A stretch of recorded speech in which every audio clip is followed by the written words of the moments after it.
ক্লাসে ঢুকলাম যে ক্লাসে ঢুকছি।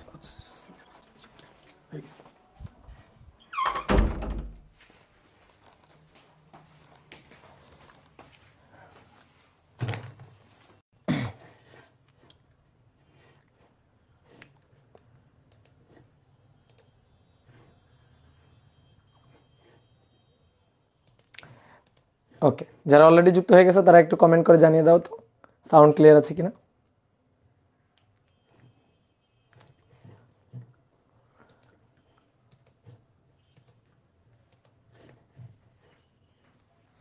ওকে, ঠিক আছে।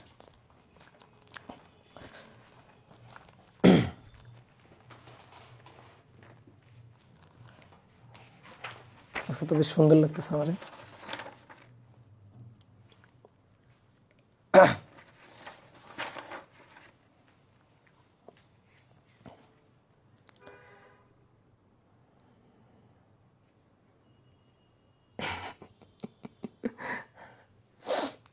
ওকে, তো ডিয়ার স্টুডেন্ট, সবাইকে শুভেচ্ছা জানাচ্ছি আজকের ক্লাসে। আজকে আমরা নিউটনের বলবিদ্যা অধ্যায়ের 23 নম্বর ক্লাস করব।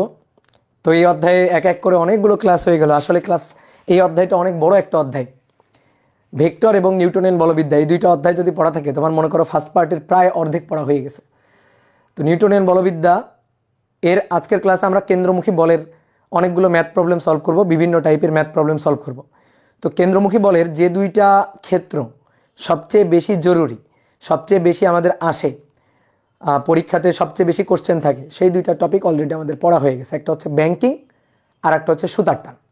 তো আজকের ক্লাসে আমরা কিছু অ্যাডভান্স লেভেলের ম্যাথ প্রবলেম সলভ করব, বা কেন্দ্রমুখী বলের কিছু অ্যাডভান্স টপিক আমরা আজকের ক্লাসে দেখব, যেগুলা সচরাচর ধরো যে পরীক্ষাতে ওইভাবে আমরা দেখি না আসতে, বা আমাদের বোর্ড বইতে ওইভাবে আলোচনা করা নেই, বাট বিভিন্ন জায়গায় কিন্তু আসে, বিভিন্ন জায়গায় সৃজনশীল প্রশ্ন আকারেও আসে। তোমরা টেস্ট পেপার খুললেও বুঝবা। আর ইঞ্জিনিয়ারিং অ্যাডমিশন টেস্টের জন্য তা আসার মনে করো যে সমূহ সম্ভাবনা থাকবে। তো আজকের ক্লাসে আমরা সেই টাইপের কিছু ম্যাথ প্রবলেম সলভ করব। ভাই আজকে মেডিকেলের রেজাল্ট দিল, কিছু বলেন ভাই রেজাল্ট নিয়ে? রেজাল্ট নিয়ে কিছু বলার নাই তো। যতগুলা সিট তার চেয়ে যদি বেশি সংখ্যক স্টুডেন্ট পরীক্ষা দেয়, তাহলে অবশ্যই যতগুলা সিট আছে ততগুলা স্টুডেন্ট চান্স পাবে, আর কেউ কেউ চান্স পাবে না, স্বাভাবিক। এটা মনে করো যে প্রকৃতির নিয়ম।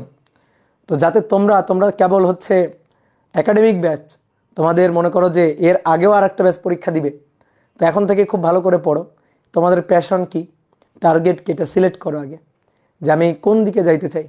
মেডিকেলে যাইতে চাই, নাকি আমি ইঞ্জিনিয়ারিং লাইনে পড়তে চাই, না কোনো একটা সাবজেক্ট আমি ইউনিভার্সিটিতে পড়তে চাই। ঠিক আছে, গোল আগে ফিক্সড করো, তারপরে সেই অনুযায়ী কষ্ট করো। তবে সবার কষ্ট মোটামুটি ইন্টার পরীক্ষা পর্যন্ত সেম, এইচএসসি পরীক্ষা পর্যন্ত সবার কষ্ট সেম। তো আগে তো এইচএসসি পাস করতে হবে, আগে তো একটা ভালো রেজাল্ট করতে হবে, এইচএসসিতে প্লাস পাইতে হবে, দেন তারপরে হচ্ছে অ্যাডমিশনের চিন্তা ভাবনা। বাট ফোকাস এখন থেকে করো। এখন থেকে তুমি কোন লাইনে যাইতে চাও সেই দিকে ফোকাস করে এখন থেকে পড়াশোনা শুরু করো। আমরা অনেকে ভাবি কি যে এইচএসসি পরীক্ষার পরে 3 মাস 4 মাস পড়ে একবার ফাটাই ফেলবো। এইটা আসলে কখনো হয় না। ওইরকম ফাটাইতে গেলে তুমি অটোমেটিক্যালি ফেটে যাবা। তো এখন থেকে পড়াশোনা শুরু করো। ঠিক আছে, এখন থেকে যে পড়াশোনা করবে তার আর পিছনে ফিরে তাকাইতে হবে না। পরে গিয়েও তুমি যদি মনে করো না আমি এখন পড়াশোনা করব না, এখন আমি খুবই রিল্যাক্সে মনে করো যে দিন অতিবাহিত করব, এবং হাসি মজা খেলাই সময় নষ্ট করতে পারো, কোনো সমস্যা নেই। কিন্তু তারপরে তোমার যদি মনে করো যে ঠিকঠাক গোলকে অ্যাচিভ করতে হয়, তাহলে সেই ক্ষেত্রে অনেক অনেক অনেক অনেক পরিশ্রম করা লাগবে। তো অনেক অনেক পরিশ্রম করা এটার দরকার নাই। এখন থেকে একটু একটু একটু একটু করে পরিশ্রম করো, তাহলে মনে করো যে তুমি তোমার ঠিকঠাক যে কাঙ্ক্ষিত যে লক্ষ্য, সেই লক্ষ্য তুমি পৌঁছে যেতে পারবা। ওকে, বা ফিজিক্সে কোন গাইড কিনবো? কোনো গাইড কেনার দরকার নেই, মূল বই পড়বা। আর আমরা ক্লাসে যা পড়াচ্ছি এই পড়বা। আমরা ক্লাসে যা পড়াচ্ছি এগুলা পড়লেও অনেক সময় মূল বই পড়া লাগে না।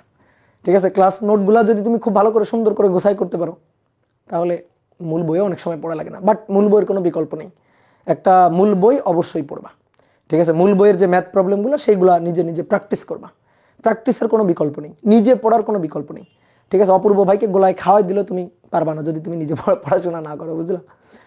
ঠিক আছে, তো চলো আমরা শুরু করি। তো প্রথম যে ম্যাথ প্রবলেমটা আমরা সলভ করবো আজকে, বলা হচ্ছে সুতাগুলোর টান নির্ণয় করো, টান নির্ণয় করো। এবার আসো কোশ্চেনটা বুঝি। এটা হচ্ছে একটা লাঠি, একটা দণ্ড, এই দণ্ডের সাথে একটা দড়ি বাঁধা হয়েছে। তো দড়িতে 3টা ভর বাঁধা। তো প্রথমে কি করা হয়েছে, একটা দড়ি নেওয়া হয়েছে, একটা দড়ি নিয়ে, এই যে একটা দড়ি নিলাম, দড়ি নিয়ে এর সাথে একটা ভর সংযুক্ত করলাম, ঠিক আছে, এর সাথে একটা ভর সংযুক্ত করলাম। এবার তারপরে এই ভরটার সাথে আবার একটা দড়ি বাঁধলাম, দড়ি বেঁধে এর সাথে আরও একটা ভর সংযুক্ত করলাম, তারপরে এর সাথে আবার দড়ি বাঁধলাম, দড়ি বেঁধে আরও একটা ভর সংযুক্ত করলাম। এই যে 3টা ভর সংযুক্ত করা হয়েছে। এটার ভর হচ্ছে 3 কেজি, এটার ভর 2 কেজি, এটার ভর হচ্ছে 1 কেজি। এভাবে বেঁধে এই অক্ষের চারপাশে, এই যে দণ্ড, এটা হচ্ছে অক্ষ, এই অক্ষের চারপাশে ঘোরানো হচ্ছে, ওমেগা কৌণিক বেগে ঘোরানো হচ্ছে। তো সেই ওমেগা হচ্ছে 200 আরপিএম, আরপিএম অর্থাৎ মিনিটে 200 বার ঘোরানো হচ্ছে। তো এভাবে যদি ঘোরানো হয় তাহলে এই যে সুতা বা দড়িগুলোর টান নির্ণয় করো। বলো তো কয়টা সুতা আছে এখানে, বলো এখানে কয়টা সুতা আছে? এই একটা সুতা, এই একটা সুতা, এই একটা সুতা, মোট সুতা আছে কয়টা? 3টা।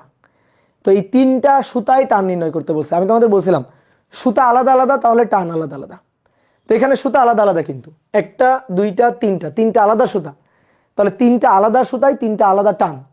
এই 3টা টান আমাদের বের করতে হবে, এই 3টা টান আমাদের বের করতে হবে। তো ধরো এই জায়গায় টান হচ্ছে T1, এই দড়িতে টান T1, এই দড়িতে টান T2, আর এই দড়িতে টান হচ্ছে T3। তো আমরা একটু টানের ডিরেকশনটা দেখাই। তো আমরা T1 T2 T3 টানের ডিরেকশনটা দেখাই। টান সবসময় জোড়ায় জোড়ায় কাজ করে, টান সবসময় জোড়ায় জোড়ায় কাজ করবে, ঠিক আছে। কোনো একটা দড়ি নিয়ে যদি আমি এভাবে টানি, দেখো কোনো একটা দড়ি নিয়ে যদি আমি এভাবে টানি, তাহলে আমি এই হাত দিয়ে দড়িটাকে এদিকে টানতেছি আর এই হাত দিয়ে দড়িটাকে এদিকে টানতেছি, তাহলে টান জোড়ায় জোড়ায় কাজ করে, টান টি টান টি, ঠিক আছে। তাহলে টান জোড়ায় জোড়ায় কাজ করবে। তাহলে দেখো এবার আসো এই দড়িতে টান, তাহলে এই 2 কেজি 3 কেজিকে এদিকে টানতেছে, এই যে T3 বলে। আর এই 3 কেজি 2 কেজিকে এদিকে টানতেছে, কত বলে? T3 বলে, ঠিক আছে। তাহলে আমরা 2টা T3 আর লিখলাম না, T3 লিখলাম, ঠিক আছে। বা তুমি লিখতে পারো, চাইলে এভাবে লিখতে পারো, যেটা T3 এটা T3, ওকে। এবার আসো T2, তাহলে এবার 1 কেজি 2 কেজিকে টানতেছে, T2 বলে।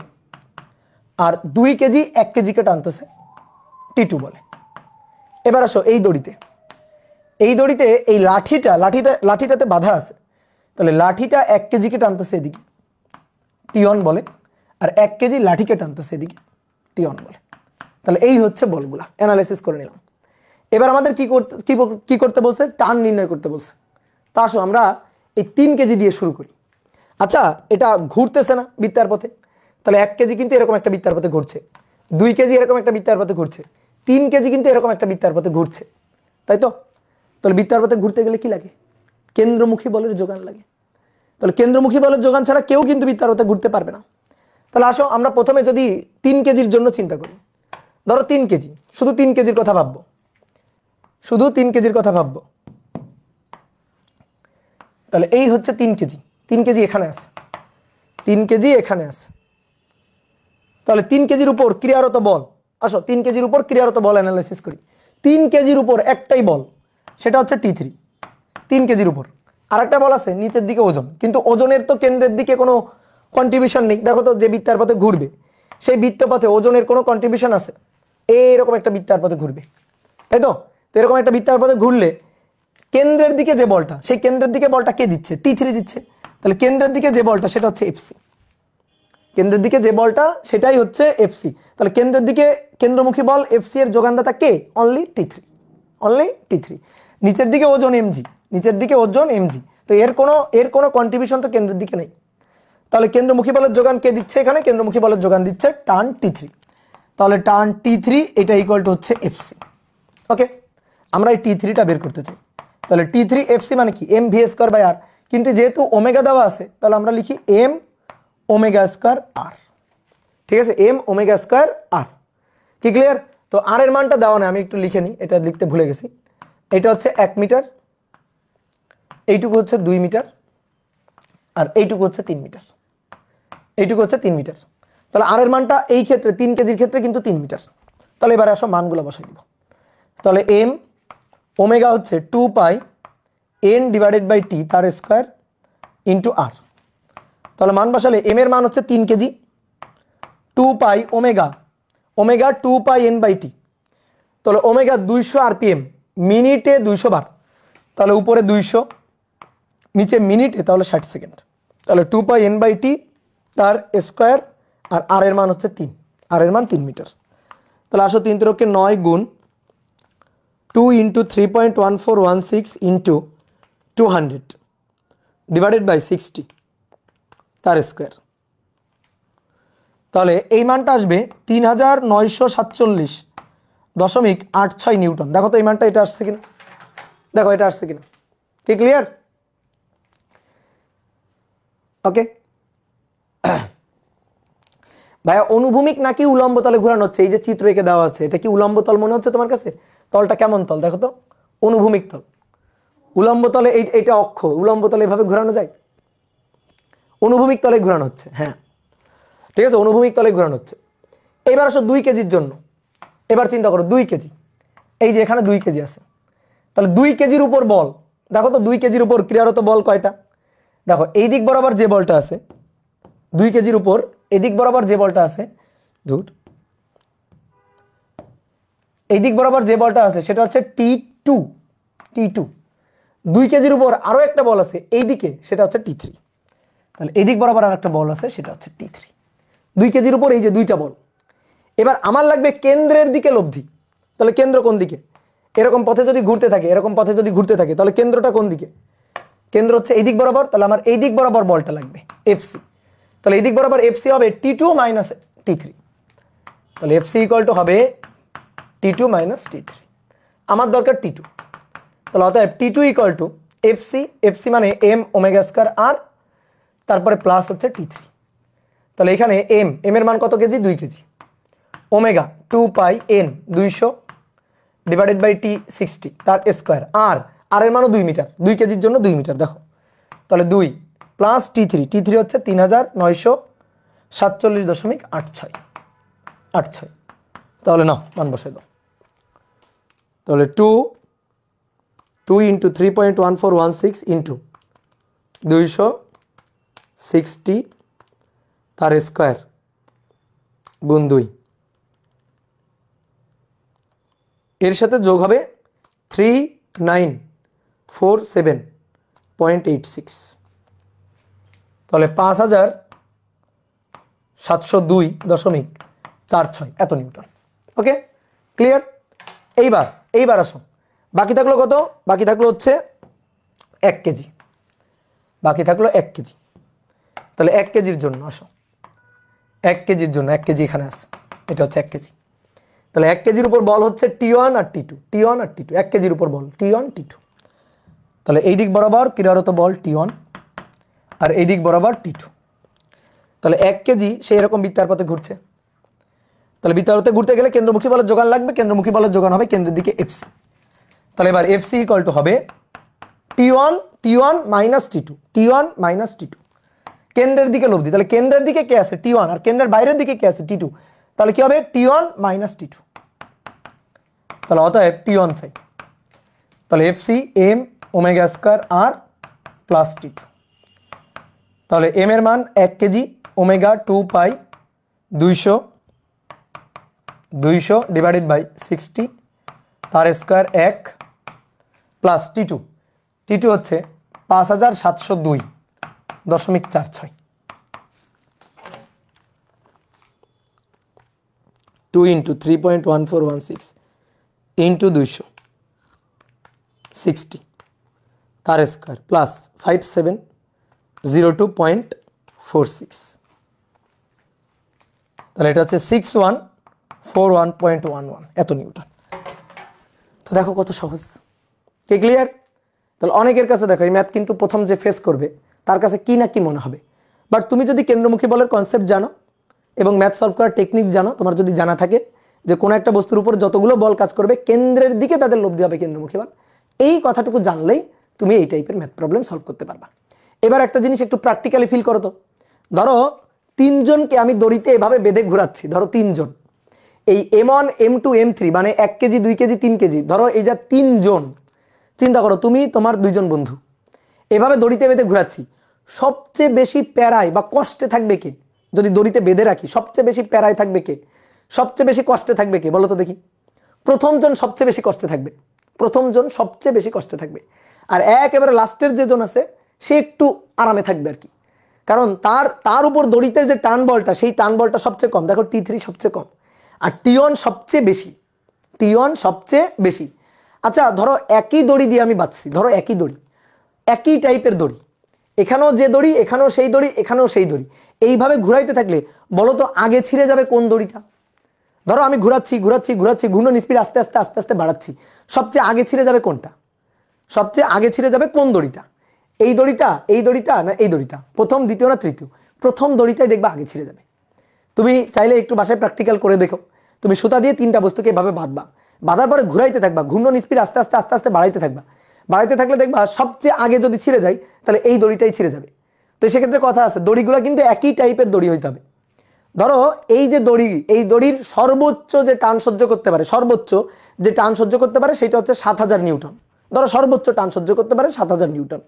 এখন আমি ঘূর্ণন বেগ বাড়াচ্ছি, এখন তো আমি 200 RPM এ ঘোরাচ্ছি, তো 200 RPM এ ঘোরাচ্ছি বলে সমস্যা নেই, কিন্তু আমি যদি ঘূর্ণন বেগ বাড়াইতে থাকি বাড়াইতে থাকি বাড়াইতে থাকি 7000 পর্যন্ত এই দড়ি সহ্য করতে পারে, তাহলে প্রথম দেখো প্রথম যে দড়িটা T1 যে দড়িতে টান প্রযুক্ত হচ্ছে, ওই দড়িতে টান প্রথমে 7000 ক্রস করবে, ঠিক আছে?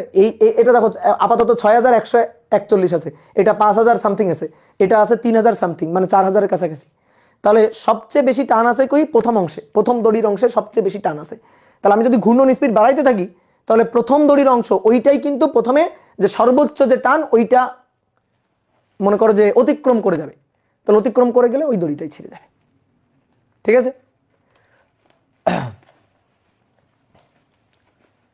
ঠিক আছে, কথা কি বুঝতে পারছো? তবে এখানে কিন্তু একটা ভরের ব্যাপার আছে, এখানে কিন্তু একটা ভরেরও ব্যাপার আছে, এখানে কিন্তু ভরেরও একটা ব্যাপার আছে। ওকে, তো চলো এবার আসো সেতু, ঠিক আছে? 1 নম্বর সমতল সেতু, সমতল সেতু, একটা নদীর উপর দিয়ে একটা সেতু আছে, তো সেতুটা হচ্ছে সমতল সেতু। তো সমতল সেতুর উপর গাড়ির, সমতল সেতুতে গাড়ির উপর প্রতিক্রিয়া বল, তো এইটা হচ্ছে একটা সমতল সেতু, ঠিক আছে?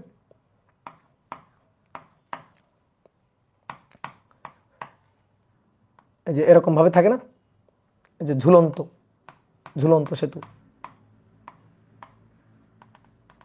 এরকম।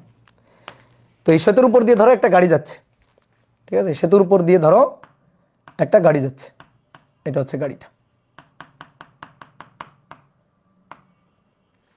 ঠিক আছে? এই সেতুর উপর দিয়ে যাচ্ছে সমতল, তাহলে আমি প্রতিক্রিয়া বলটা বের করতে চাই। তাহলে গাড়ির ওজন কাজ করছে নিচের দিকে mg, ওজন mg নিচের দিকে কাজ করছে, আর তলের প্রতিক্রিয়া উপরের দিকে, তলে গাড়িটা আছে, তলে গাড়িটা আছে, তাহলে তলের প্রতিক্রিয়া উপরের দিকে, তাহলে এটা হচ্ছে তলের অভিলম্বিক প্রতিক্রিয়া, ঠিক আছে? আর এই দিক বরাবর গাড়ির বেগ। তো এই ক্ষেত্রে r সমান সমান কত? r সমান সমান mg, এই ক্ষেত্রে r সমান সমান mg। এটা হচ্ছে সমতল সেতু। 2 নম্বর উত্তল সেতু, উত্তল সেতু। এইবার দেখো কাহিনী হচ্ছে, এখন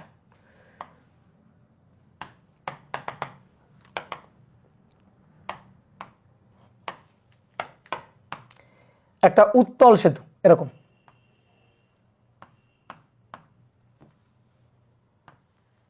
এরকম একটা উত্তল সেতু, ঠিক আছে? এবার এই সেতুর উপর দিয়ে একটা গাড়ি যাচ্ছে, এই সেতুর উপর দিয়ে একটা গাড়ি যাচ্ছে, তাহলে এই ক্ষেত্রে তলের অভিলম্বিক প্রতিক্রিয়া কত হবে? এইবার দেখো তলটা একটা বক্রতল, একটা বৃত্তচাপের তল, তাহলে এই গাড়িটা যখন এই বৃত্তাকার পথে যাবে, দেখো এই বৃত্তচাপের পথে যখন এই সেতুর উপর দিয়ে যাবে তখন কিন্তু একটা বৃত্তাকার চাপ অতিক্রম করে যাচ্ছে, তাহলে কেন্দ্রমুখী বলের যোগান কিন্তু লাগবে। তাহলে দেখি এখানে কেন্দ্রমুখী বলের যোগান কিভাবে আসতেছে, বা তলের প্রতিক্রিয়া বল কত?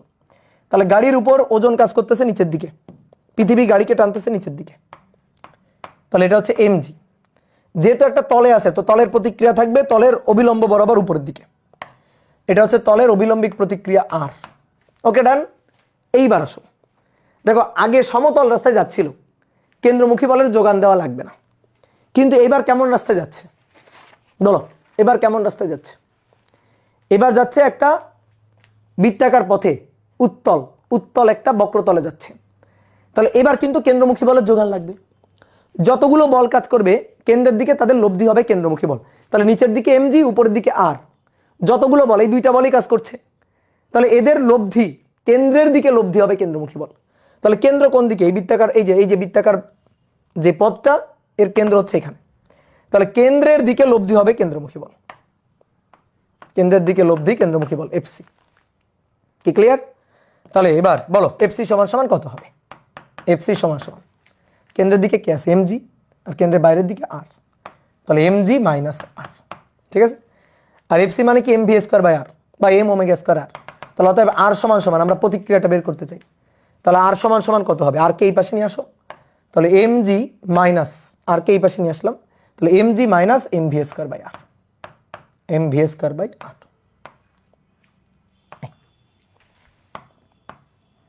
বুঝছো? এইবার আসো 3 নম্বর, অবতল সেতু। অবতল সেতু,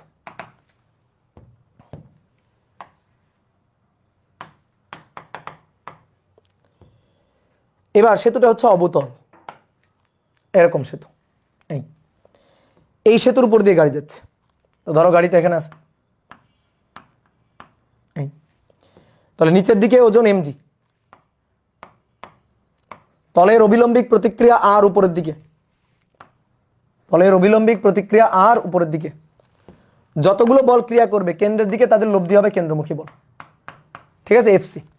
তাহলে এবার কেন্দ্র তো উপরের দিকে, অবতল তল, তাহলে কেন্দ্র কোন দিকে? উপরের দিকে, তাহলে নিচের দিকে এমজি, উপরের দিকে অবিলম্বিক প্রতিক্রিয়া, তলের অবিলম্বিক প্রতিক্রিয়া সবসময় তলের লম্ব বরাবর, তাহলে অবিলম্বিক প্রতিক্রিয়া আর যতগুলো বল কাজ করবে কেন্দ্রের দিকে তাদের লব্ধি হবে কেন্দ্রমুখী বল, তাহলে কেন্দ্রের দিকে লব্ধি এফসি, তো এফসি ইকুয়াল টু হবে আর মাইনাস এমজি, তাহলে এফসি ইকুয়াল টু হবে, এফসি ইকুয়াল টু হবে আর মাইনাস এমজি। ঠিক আছে? তাহলে অতএব আর ইকুয়াল টু কত হবে? আর ইকুয়াল টু হবে এমজি, এ পাশে চলে আসুক, m g plus m V square by r. এই হচ্ছে তলের অবিলম্বিক প্রতিক্রিয়া, এই হচ্ছে তলের অবিলম্বিক প্রতিক্রিয়া। কি ক্লিয়ার? ওকে, ঠিক আছে। তাহলে এবার চলো তো একটা ম্যাথ করে ফেলি।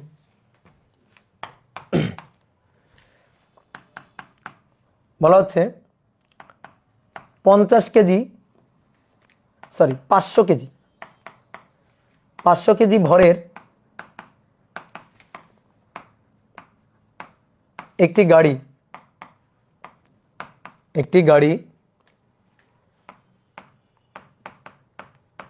কোনো সেতুর উপর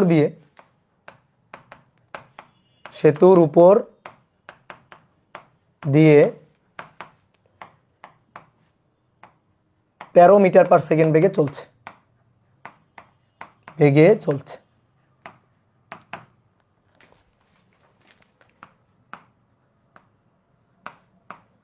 সেতুটি 1 সমতল হলে গাড়ির উপর তলের প্রতিক্রিয়া,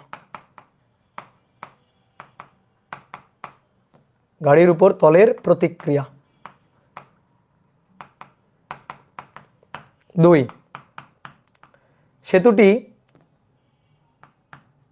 50 মিটার ব্যাসার্ধের উত্তল তল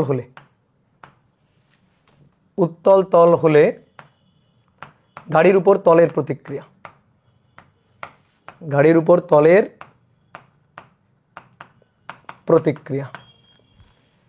আর 3 নম্বর 50 মিটার ব্যাসার্ধের অবতল তল হলে তলের প্রতিক্রিয়া। রেডিমেড ম্যাথ চিনো? রেডিমেড ম্যাথ কাকে বলে বলো তো? বলো রেডিমেড ম্যাথ কাকে বলে বলো? রেডিমেড ম্যাথ হচ্ছে ডাইরেক্ট সূত্রে বসাই দিলে সেই ম্যাথকে বলে রেডিমেড ম্যাথ। তো এই ম্যাথটা হচ্ছে একটা রেডিমেড ম্যাথ, আগের স্লাইডে সূত্র আছে। এবার এই সূত্রগুলোতে জাস্ট খালি মান বসাই দিবা, মান বসাই দিলে হয়ে যাবে, ঠিক আছে? তাহলে রেডিমেড।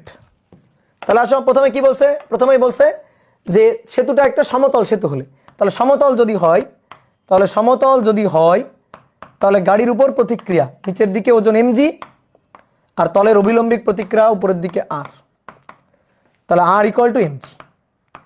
তো m এর মান কত 500 আর g এর মান কত 9.8, ঠিক আছে? এখানে বেগ যা নিয়ে যাবে যাক, 13 মিটার পার সেকেন্ড হবে আর 33 মিটার পার সেকেন্ড হবে, হোক, কোনো সমস্যা নেই। তাহলে এই ক্ষেত্রে হচ্ছে 4900 এত নিউটন, এটা হচ্ছে তলের প্রতিক্রিয়া। তাহলে এটা 1 নম্বর। এবার আসো 2 নম্বর। কি বলছে? 50 মিটার ব্যাসার্ধের উত্তল তল হলে, উত্তল তল 50 মিটার ব্যাসার্ধের একটা উত্তল তল যদি হয়, এই যে উত্তল তলে গাড়ি, তাহলে নিচের দিকে দেখো কত সূত্র মুখস্থ রাখবা, দরকার একটু করে নিবা। নিচের দিকে mg, নিচের দিকে mg, ঠিক আছে? আমি যদি পরীক্ষা আসে আমি সূত্র মুখস্থ রাখবো না, আগে তোমার আমি সূত্র ঠিক আছে বানাই দিছি, কিন্তু পরীক্ষা আসলে আমি কখনো সূত্র মুখস্থ রাখবো না, আমি চটপট করে নিব যে নিচের দিকে mg, তলের অভিলম্বিক প্রতিক্রিয়া উপরের দিকে r। তাহলে যেহেতু একটা বৃত্তাকার পথে যাচ্ছে এবং তলটা উত্তল তল, উত্তল ভাবে আঁকছি, তাহলে উত্তল তলে যাচ্ছে, তাহলে নিচের দিকে কেন্দ্রমুখী বলের যোগান দিতে হবে কেন্দ্রের দিকে, তাহলে fc ইকুয়াল টু হবে mg মাইনাস r। তাহলে অতএব r ইকুয়াল টু হবে, আর কে এই পাশে নিয়ে আসলাম, তাহলে mg minus mv square by r। তাহলে এবার মান বসাই দিব, m এর মান 500, g এর মান 9.8, মাইনাস m এর মান 500 গুণ বেগের মান 13 স্কয়ার, বেগের মান 13 স্কয়ার, বেগের মান কিন্তু বেশি হওয়া যাবে না, বেশি হলে একটা কাহিনী হয়ে যাবে। আর r এর মান কত 50, দেখি উত্তর আবার মাঝে মাইনাস চলে না আসে, মাইনাস আসলে তো বিপদ। 500 গুণ 9.8 মাইনাস 500 গুণ 13 স্কয়ার ডিভাইডেড বাই 50, হ্যাঁ মাইনাস আসে নাই, মাইনাস আসে নাই, 3210 এত নিউটন। ওকে, এবার 3 নম্বর। এবার বলছে সেতুটা অবতল হলে, অবতল, তাহলে সেতুটা যদি অবতল হয় তাহলে সেই ক্ষেত্রে তলের প্রতিক্রিয়া, তাহলে নিচের দিকে mg, উপরের দিকে তলের প্রতিক্রিয়া, তলের লম্ব বরাবর থাকবে সবসময়, তলের প্রতিক্রিয়া থাকবে তলের লম্ব বরাবর। তাহলে এবার কেন্দ্রের দিকে যোগানকৃত বল কেন্দ্রমুখী বল, তাহলে কেন্দ্রের দিকে এই যে fc, তাহলে fc equal to r minus mg। তাহলে অতএব r equal to r equal to mg কে এই পাশে পাঠাবো, তাহলে mg plus mv square by r। তাহলে m এর মান 500, g এর মান 9.8 plus 500 v square 13 square divided by r এর মান 50। তাহলে মান বসাও, 500 গুণ 9.8 প্লাস 500 গুণ 13 স্কয়ার ডিভাইডেড বাই 50, তাহলে 6590 নিউটন। শেষ। কি বুঝছো বলো? এই ম্যাথগুলো আসলে তুমি শিওর থাকো, মনে করো 80% স্টুডেন্ট পারবে না, 80 থেকে 85% স্টুডেন্ট এই ম্যাথগুলো কিন্তু পারবে না, বাট তোমাদের যদি একটু করা থাকে, একটু টাচ থাকে, তাহলে তুমি কিন্তু পারবা। আর পরীক্ষার হলে যে প্রথমে এইগুলো দেখবে সে ভাবে কি দিছে, এগুলা কোথা থেকে আসছে, ঠিক আছে? ওই যে একটা মিম ভিডিও আছে না, যে কোন জায়গা থেকে আসে এগুলা, লোক কি হিন্দিতে বলে, আমার তো হিন্দি কথাটা আসে না, তো এরকম যে কোথা থেকে আসছে এগুলা, ওইরকম মনে হবে ওর কাছে। তো এবার আসো, এবার একটা খুব ইম্পর্টেন্ট ম্যাথ করব, এই কনসেপ্টেরই ম্যাথ। বলা হচ্ছে একটি উত্তল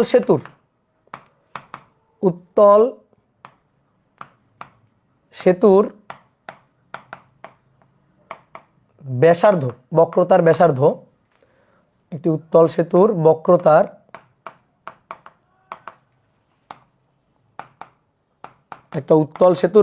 ব্যাসার্ধ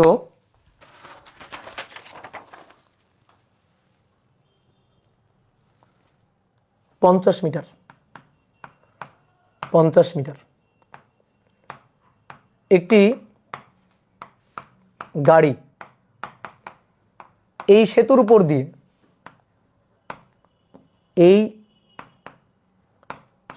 উপর দিয়ে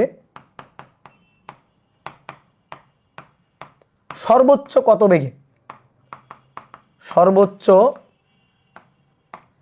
কত বেগে চলতে পারবে, আর কোনো তথ্য দেওয়া নেই। ঠিক আছে?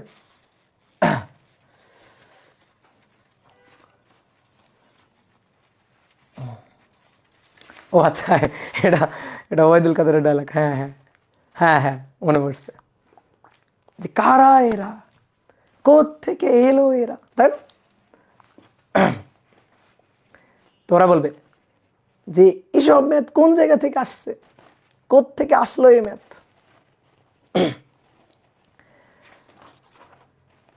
দাদা পুলিশে ধরবে, খবরদার খবরদার, এগুলা কিন্তু ভাইরাল করিও না, খবরদার এগুলো ভাইরাল করিও না, তাহলে কিন্তু আর তোমাদের পড়াইতে পারবো না। তাহলে কিন্তু মনে করো কাশিমপুর কারাগারে থাকতে হবে, তাহলে একেবারে কাশিমপুর কারাগারে।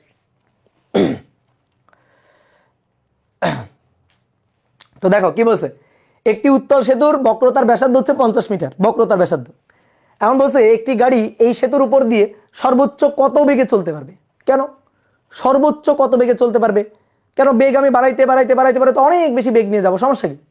সমস্যা হচ্ছে যখনই তুমি এই সেতুর উপর দিয়ে যাবা তখন দেখবা গাড়ি আর মাটিতে পড়ে নাই, গাড়ি সোজা আকাশে উড়ে চলে গেছে।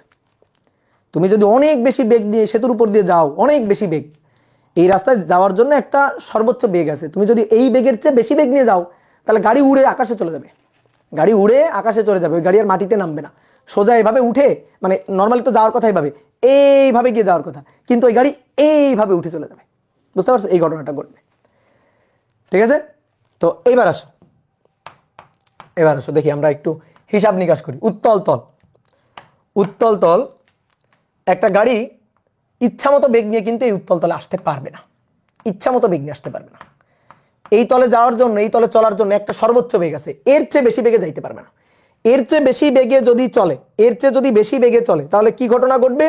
এর চেয়ে বেশি বেগে চললে, এর চেয়ে যদি বেশি বেগে চলে তাহলে কি ঘটনা ঘটবে? দেখো এই ঘটনা ঘটবে, এই যে গাড়ি উড়ে চলে যাবে এইভাবে।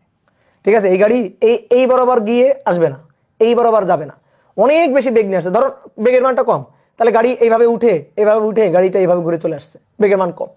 ঠিক আছে, বেগের মান আরো কমাও, তাহলে আরো কমানো হলে এইভাবে চলে গেছে।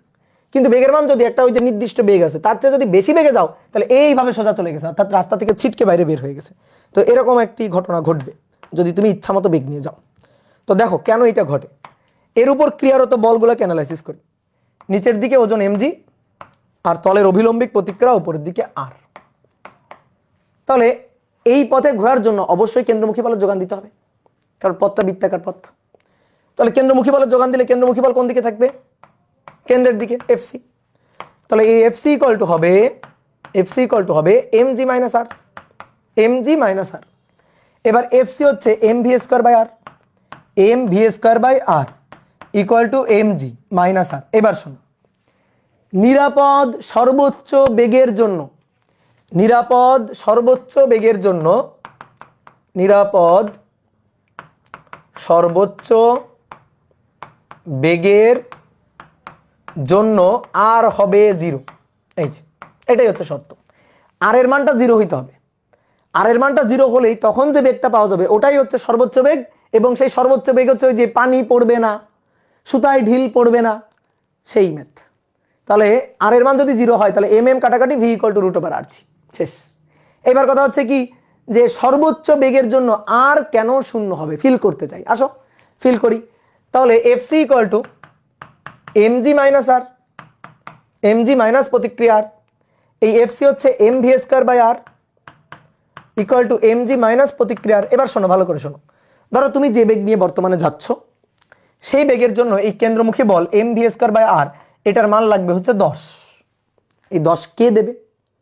এই 10 দেবে ওজন, এবং তার কাছ থেকে বাদ যাবে হচ্ছে r, অর্থাৎ mg মাইনাস r হচ্ছে এই বলটার যোগান দেবে, mg মাইনাস r। তাহলে ধরো mg এর মান তো ফিক্সড, ধরো 14, ধরো mg এর মান ফিক্সড 14, তো তা থেকে বিয়োগ যাবে r, তাহলে r কত বিয়োগ যাবে? 4, তো 4 বিয়োগ গেলেই তো 10 হয়।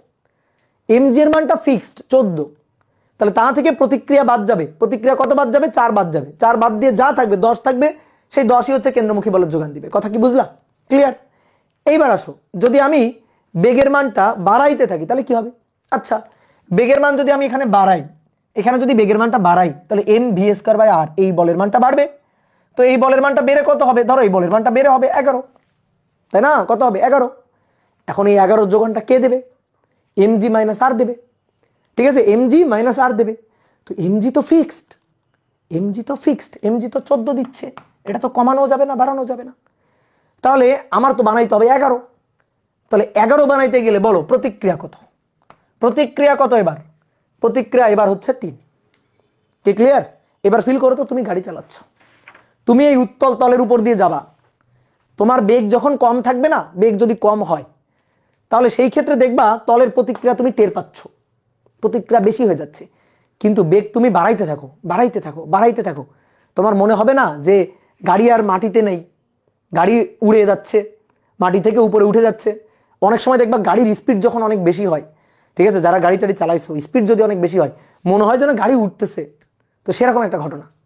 তাহলে স্পিড বেশি হইলো, বেশি হয়ে কত হইলো? 11, ঠিক আছে, কেন্দ্রমুখী বল লাগবে 11, তাহলে ওজন mg থেকে বাদ। তাহলে এবার দেখো প্রতিক্রিয়া কত? কমে গেছে 3। এবার স্পিড আরেকটু বাড়াও তো, স্পিড আরেকটু বাড়াও, স্পিড আরেকটু বাড়াইলে এখানে লাগবে 12। তাহলে 12 কিভাবে আসবে? 14 থেকে বিয়োগ হবে 2। তাহলে প্রতিক্রিয়া দেখো আরো কমে যাচ্ছে। অর্থাৎ তুমি যত গাড়ির স্পিড বাড়াচ্ছ, মাটির সাথে তোমার সংযোগ, তলের সাথে রাস্তার সাথে তোমার সংযোগ তত কমে যাচ্ছে, ঠিক আছে, মাটির প্রতিক্রিয়া বল তত কমে যাচ্ছে। কি ক্লিয়ার? এবার তুমি স্পিড আরো বাড়াও, আরো বাড়ানোর পরে লাগবে হচ্ছে ধরো 13, তাহলে এখানে হবে 14 বিয়োগ 1। স্পিড আরো বাড়াও, লাগবে ধরো 14, তাহলে 14 বিয়োগ 0, বুঝছো? তাহলে এই অবস্থায় তুমি যাইতে পারবা, কারণ কেন্দ্রমুখী বল লাগবে কত? 14, ওজন তোমাকে 14 দিচ্ছে, প্রতিক্রিয়া নাই, অর্থাৎ মাটির সাথে তোমার সংযোগ নাই, গাড়ি যাচ্ছে একেবারে মাটির উপর দিয়ে ছুঁই ছুঁই ভাবে যাচ্ছে, তলের উপর দিয়ে ছুঁই ছুঁই ভাবে চলে যাচ্ছে। কি ক্লিয়ার? এইবার বেগ আরেকটু বাড়াও তো দেখি, বাড়াও বাড়াও বাড়াও, বেগ আরেকটু বাড়াও। তাহলে বেগ আরেকটু যদি বাড়াও তাহলে এখানে হবে কত? 15। এইবার কি হবে? এবার কি হবে বলো? এটা আছে কত? 14, 14, এটা তো অলরেডি 0 হয়েই গেছে। তাহলে 14 মাইনাস 0, এর তো অলরেডি মানে 0 হয়ে গেছে, আর এর তো অলরেডি 0 হয়ে গেছে। তাহলে ওজন সম্পূর্ণটুকু দিয়ে দিল তোমাকে, ওজন সম্পূর্ণটুকু তোমাকে দিয়ে দিল। তাহলে ওজন 14 দিয়ে দিল। বলো প্রয়োজনীয় কেন্দ্রমুখী বলের যোগান তুমি পাইলা? প্রয়োজনীয় কেন্দ্রমুখী বলের যোগান তুমি কি পাইলা? বলো পাইলা না। তাহলে এবার কি ঘটনা ঘটবে বলো? বৃত্তার পথে ঘুরতে পারবা না, তাহলে স্পর্শক বরাবর ছিটকে এভাবে চলে যাবা, অর্থাৎ তুমি আর রাস্তা দিয়ে যাইতে পারবা না, এখান থেকে ছিটকে সোজা এভাবে চলে যাবা, গিয়ে পড়বা কোথায়? খাদে গিয়ে পড়বা, ঠিক আছে। তাহলে নিরাপদ সর্বোচ্চ বেগের শর্ত কি? এখান থেকে দেখো, নিরাপদ সর্বোচ্চ বেগের শর্ত কি? এটা তো নিরাপদ না, এটা তো অনিরাপদ, অ্যাক্সিডেন্ট হয়ে গেছে, এটা তো অনিরাপদ ঘটনা ঘটে গেছে, অনিরাপদ, অনিরাপদ, হ্যাঁ। তাহলে এটা তো অনিরাপদ, তাহলে নিরাপদ সর্বোচ্চ বেগের জন্য শর্তটা কি? নিরাপদ সর্বোচ্চ বেগ, সর্বোচ্চ, এটা নিরাপদ, এটা নিরাপদ, এটা নিরাপদ বাট বেগ সর্বোচ্চ না, এটা নিরাপদ বাট বেগ সর্বোচ্চ না। তাহলে নিরাপদ সর্বোচ্চ বেগের জন্য এই দেখো আর এর মান 0। তাহলে ফিল করতে পারছো? তাহলে নিরাপদ সর্বোচ্চ বেগের জন্য আর এর মান হবে 0। বলো ফিল করতে পারছো? ক্লিয়ার?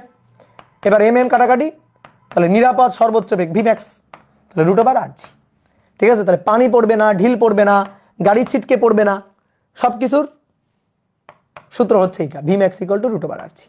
আর এর মান 50, জি এর মান 9.8। যে গাড়ি হোক, এই রাস্তায় যে গাড়ি হোক, ঠিক আছে, যে গাড়ি হোক তাকে সর্বোচ্চ এই বেগ নিয়ে এসে যাইতে পারবে।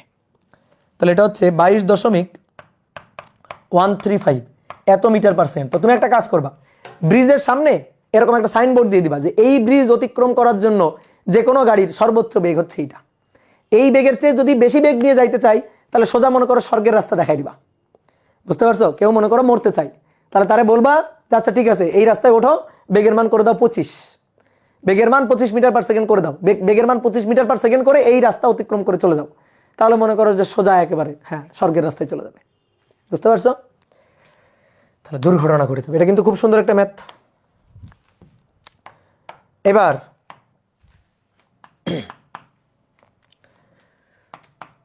কনিক্যাল পেন্ডুলাম, কনিক্যাল বানানটা ঠিক আছে কিনা আমি জানি না, একটু তোমরা দেখে নিও। কনিক্যাল পেন্ডুলাম, পেন্ডুলামের পর্যায়কাল, কনিক্যাল পেন্ডুলামের পর্যায়কাল নির্ণয় করো, ঠিক আছে। পেন্ডুলাম তো বুঝো নাকি? পেন্ডুলাম বুঝো কিনা? পেন্ডুলাম হচ্ছে সরল দোলক, দেখো খেয়াল করো, এইটা হচ্ছে পেন্ডুলাম, এইটা হচ্ছে পেন্ডুলাম। আর কনিক্যাল পেন্ডুলাম কি? কনিক্যাল পেন্ডুলাম কি? ধরো এটা একটু ভারী করে নি, দেখো এটা হচ্ছে পেন্ডুলাম, এইভাবে দুললে পেন্ডুলাম, আর কনিক্যাল পেন্ডুলাম হচ্ছে ঘুরে ঘুরে দুলবে, ঘুরে ঘুরে দুলবে এইভাবে। এই দেখো,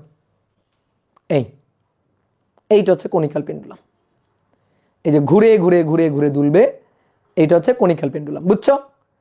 তাহলে কনিক্যাল পেন্ডুলাম কোণ করে, দেখো একটা কোণ করে দুলতেছে এইভাবে, এইভাবে যখন ঘুরতেছে, এইভাবে যখন ঘুরতেছে তখন একটা কোণ তৈরি করতেছে না, এখানে এখানে একটা কোণ তৈরি করতেছে কিনা? তো এইটা হচ্ছে কনিক্যাল পেন্ডুলাম। ঠিক আছে? তাহলে এই যে এইটা হচ্ছে পেন্ডুলাম, সোজা যদি এভাবে দোলে তাহলে এটা হচ্ছে সরল দোলক বা পেন্ডুলাম। আর এইভাবে ঘুরে ঘুরে ঘুরে ঘুরে ঘুরে ঘুরে যদি দোলে তাহলে একটা কোণ করে দুলতেছে, এটাকে বলা হচ্ছে কনিক্যাল পেন্ডুলাম। ঠিক আছে? তো চলো এই কনিক্যাল পেন্ডুলামের পর্যায়কাল বের করতে চাই। তাহলে ধরো এইটা হচ্ছে দৃঢ় অবলম্বন, এই হচ্ছে বস্তুটা, এইভাবে দুলতেছে, এইভাবে এইভাবে দুলতেছে। তাহলে এইভাবে দুলতে থাকলে দেখো তো একটা বৃত্তাকার পথে দুলছে না? বলো একটা বৃত্তাকার পথে দুলছে কিনা? বৃত্তটা সুন্দর হচ্ছে না।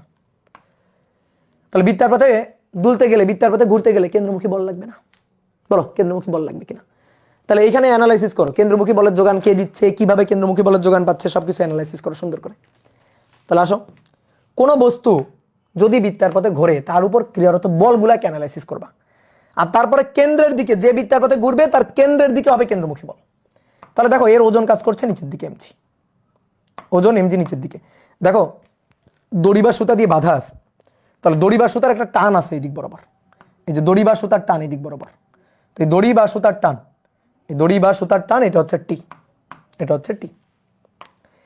এই যে কোণটা উলম্ব রেখার সাথে যে কোণ করে দুলতেছে, এই কোণটা হচ্ছে থেটা। উলম্ব রেখার সাথে যে কোণ করে দুলতেছে সেই কোণটা হচ্ছে থেটা। তাহলে দেখো এই দুইটা বলই কিন্তু আছে, আর কোনো বল কিন্তু নাই। একটা হচ্ছে দড়ির টান, ঝুলন বিন্দুর দিকে দড়ির টান সবসময় কাজ করে, আর নিচের দিকে খাড়া নিচের দিকে ওজন এমজি।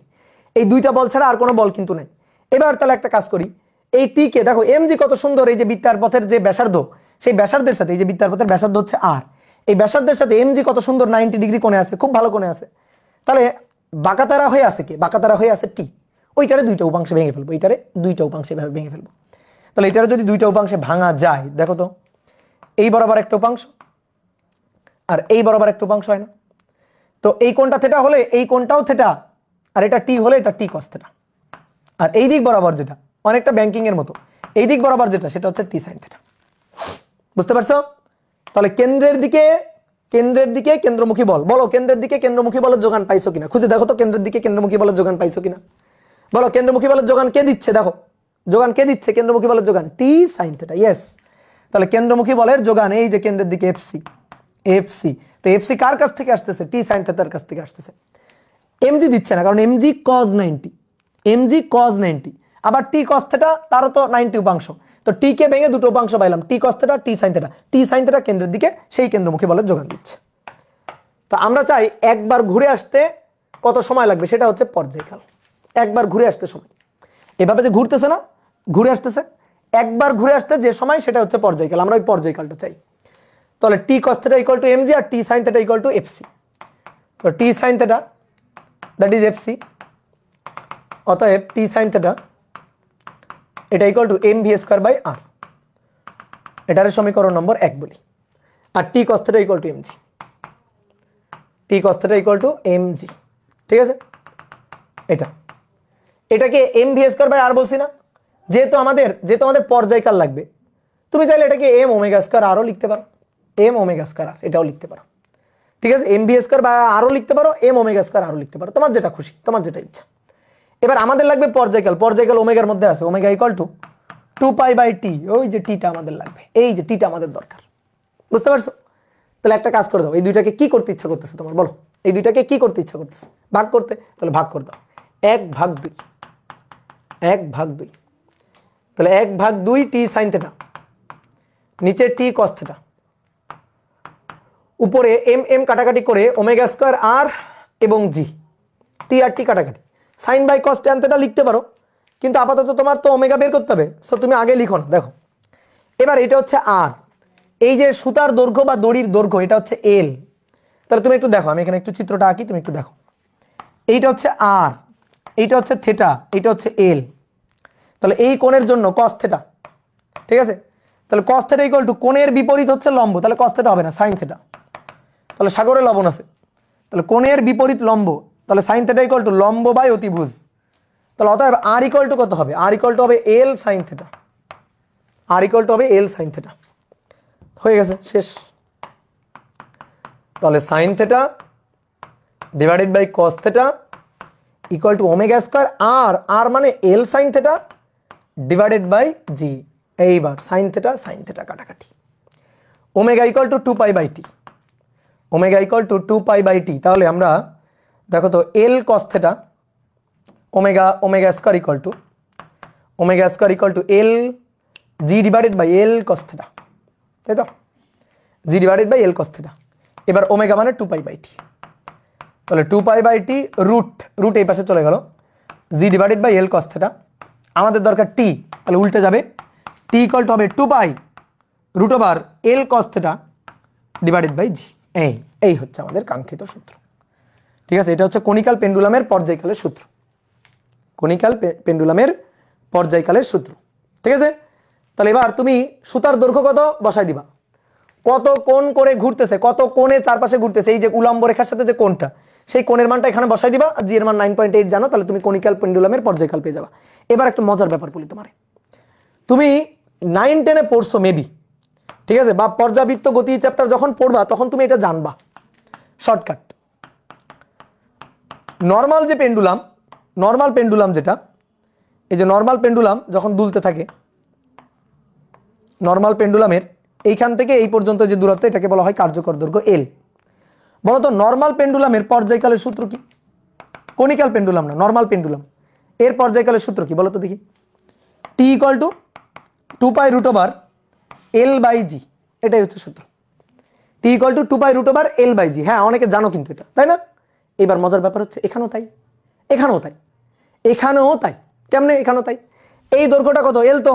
আচ্ছা, তাহলে আমি যদি তোমার জিজ্ঞেস করি, বলো এই দৈর্ঘ্যটা কত, এই দৈর্ঘ্যটা কত, এই দৈর্ঘ্যটা কত, এল ড্যাশ ধরো, এই দৈর্ঘ্যটা কত, এই দৈর্ঘ্যটা বের করো, এটা এল, এটা থেটা, এটা এল, এটা থেটা, তাহলে এই দৈর্ঘ্যটা কত? এল ড্যাশ কত? এল কস থেটা। তো তাই তো হইছে, তাই তো হইছে, এইখানে এল এর জায়গায় তখন হবে এল কস থেটা। এই তো পার্থক্য, আর কিছু তো না পার্থক্য। কথা কি বুঝলা? কথা কি বুঝলা? তাহলে এই যে এটা হচ্ছে এল, এটা হচ্ছে এল, এটা হচ্ছে থেটা, তাহলে আমি যদি বলি এই দৈর্ঘ্যটা কত, তো এই দৈর্ঘ্যটা এল কস থেটা, এল এর রূপাংশ এল কস থেটা, যার সাথে কোণ তার সাথে কস থেটা, তাহলে এল এর রূপাংশ এল কস থেটা, তাহলে এই দৈর্ঘ্যটা এল কস থেটা, তাই বসাই দিবা, শেষ। এই তো হয়ে গেল। ঠিক আছে, ক্লিয়ার? তাহলে এল এর জায়গায় চলে আসবে এল কস থেটা, তাহলে সূত্র শেষ। ঠিক আছে, সূত্র করে দেখালাম। এই সূত্র ছাড়াও ম্যাথ করা যায়, এই সূত্র ছাড়াও ম্যাথ করা যায়। আসো তোমার একটা ম্যাথ করে দেখাই। বলা হচ্ছে একটি বস্তুকে 10 সেন্টিমিটার দৈর্ঘ্যের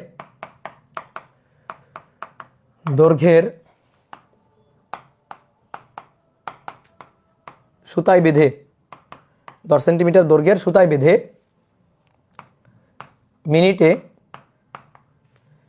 মিনিটে 20 বার ঘোরানো হচ্ছে, 20 বার ঘোরানো হচ্ছে। উলম্ব রেখার সাথে এর উৎপন্ন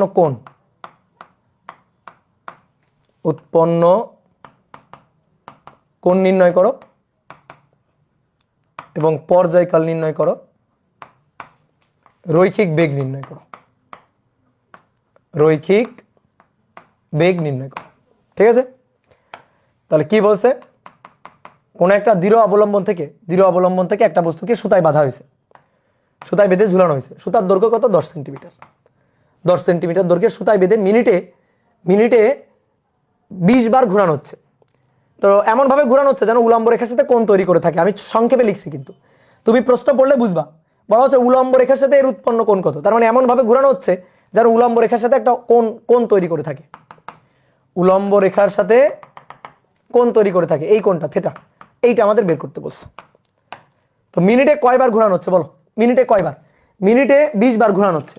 তাহলে মিনিটে 20 বার ঘোরানো হচ্ছে, তার মানে ওমেগাটা আমাদের দেওয়া আছে, ওমেগাটা দেওয়া আছে। ওমেগা হচ্ছে 20 RPM revolution per minute, 20 RPM এটা দেওয়া আছে। আমাদের বের করতে হবে থেটা কত, আমাদের বের করতে হবে এর রৈখিক বেগ ভিটা কত, আমাদের বের করতে হবে এর পর্যায়কালটা কত। এই কটা জিনিস আমাদের বের করতে হবে। তো পারবো কিনা বের করতে? হ্যাঁ পারবো, কোনো সমস্যা নেই, পারবো। তো অনেকে বলতে পারো ভাই আমরা পর্যায়কাল যদি বের করতে চাই তাহলে তো আমার থেটা লাগবে, থেটা তো আমি জানি না, থেটা জানি না, বাট এল তো জানি, আর কতবার ঘোরানো হচ্ছে জানি, তাহলে সেখান থেকে আমি থেটাটা বের করতে পারবো। তো কেমনে বের করতে পারবো? ব্যাংকিং এর সূত্র, tan θ = v² / rg, জানো? tan θ = v² / rg, ঠিক আছে? কেমনে দেখবা? এই যে দেখো নিচের দিকে mg, এখানেও ব্যাংকিং এর সূত্র, সবই ঘুরে ফিরে ওই ব্যাংকিং এর সূত্রের মতোই।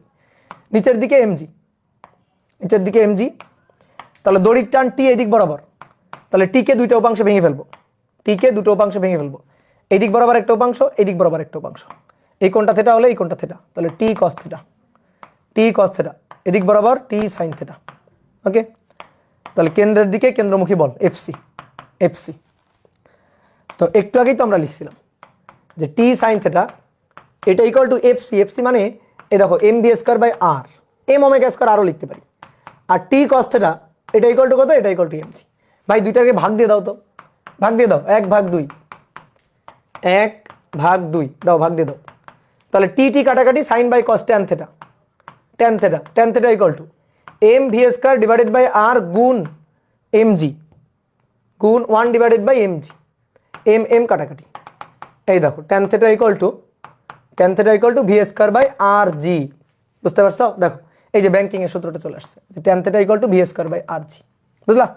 এবার আসো আমাদের কি বের করতে হবে? আমাদের বের করতে হবে হচ্ছে থেটা। তো থেটা বের করতে গেলে তো আর এর মান জানা দরকার, এখানেই মুশকিল হয়ে গেছে। থেটা বের করতে গেলে আর এর মান জানা দরকার, আর এর মান তো আমরা জানি না। আর কোনটা? এই যে বৃত্তপথের ব্যাসার্ধ যেটা, এটা হচ্ছে আর, এই বৃত্তপথের ব্যাসার্ধ যেটা, এটা হচ্ছে আর। এইটা আমরা জানি এল 10 সেন্টিমিটার, এটা আমাদের জানা আছে, এল 10 সেন্টিমিটার এটা আমাদের জানা আছে। এই কোণের মানও জানি না, আর এর মানও জানি না। তো আমি কোণের মান বের করতে গেলে আর এর মান লাগবে, এই তো মুশকিলে পড়ে গেলাম। কোণের মান বের করতে গেলে আর এর মান জানা লাগবে, এটা তো মুশকিলে পড়ে গেলাম। দেখো তো সাইন θ ইকুয়াল টু লম্ব আর ডিভাইডেড বাই এল, তাহলে অতএব R equal to L sine θ, R equal to L sine θ। এটা বসাই দিলেই হয়ে যাবে এখানে। এই যে tan θ মানে কি? সাইন বাই কস না, তাহলে সাইন θ ডিভাইডেড বাই কস θ।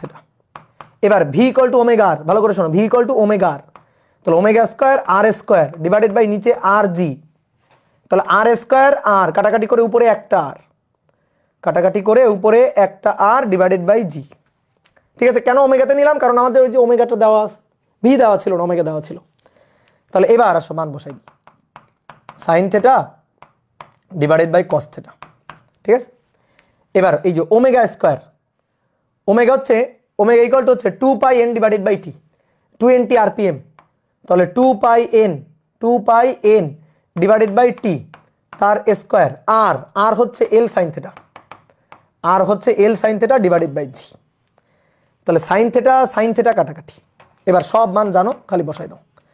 তাহলে 1 divided by cos θ, 2πn, N এর মান কত? 20, মিনিটে 60, তার স্কোয়ার, এল এর মান 10 সেন্টিমিটার, তাহলে 0.10, জি এর মান 9.8। তাহলে 2 × 3.1416 ইন্টু 20 ডিভাইডেড বাই 60 তার স্কোয়ার গুণ 0.10 ডিভাইডেড বাই 9.8, ডিভাইডেড বাই 9.8 এর ইনভার্স।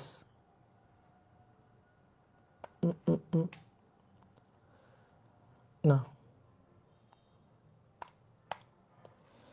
তাহলে 1 ডিভাইডেড বাই কস θ এটা, তাহলে কস θ equal to 1 divided by,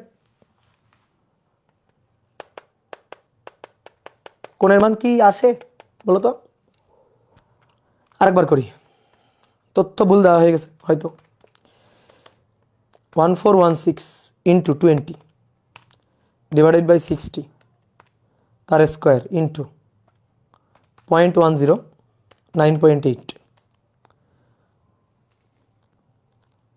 cos θ এর ইনভার্স। তথ্য ভুল দেওয়া হয়ে গেছে, এই কারণে কোণের মান আসছে না।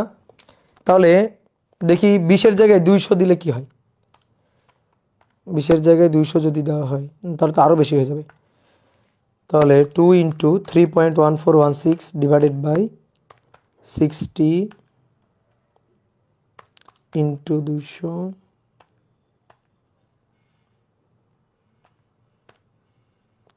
এত স্কোয়ার 0.10 ডিভাইডেড বাই 9.8। ও না, আমি সরি, প্রথমে স্কোয়ার দিছিলাম না। হচ্ছে ম্যাথ ইরোর না, হয়েছে। আমি প্রথমে স্কোয়ার দিতে ভুলে গেছি নাকি? আচ্ছা ধরো।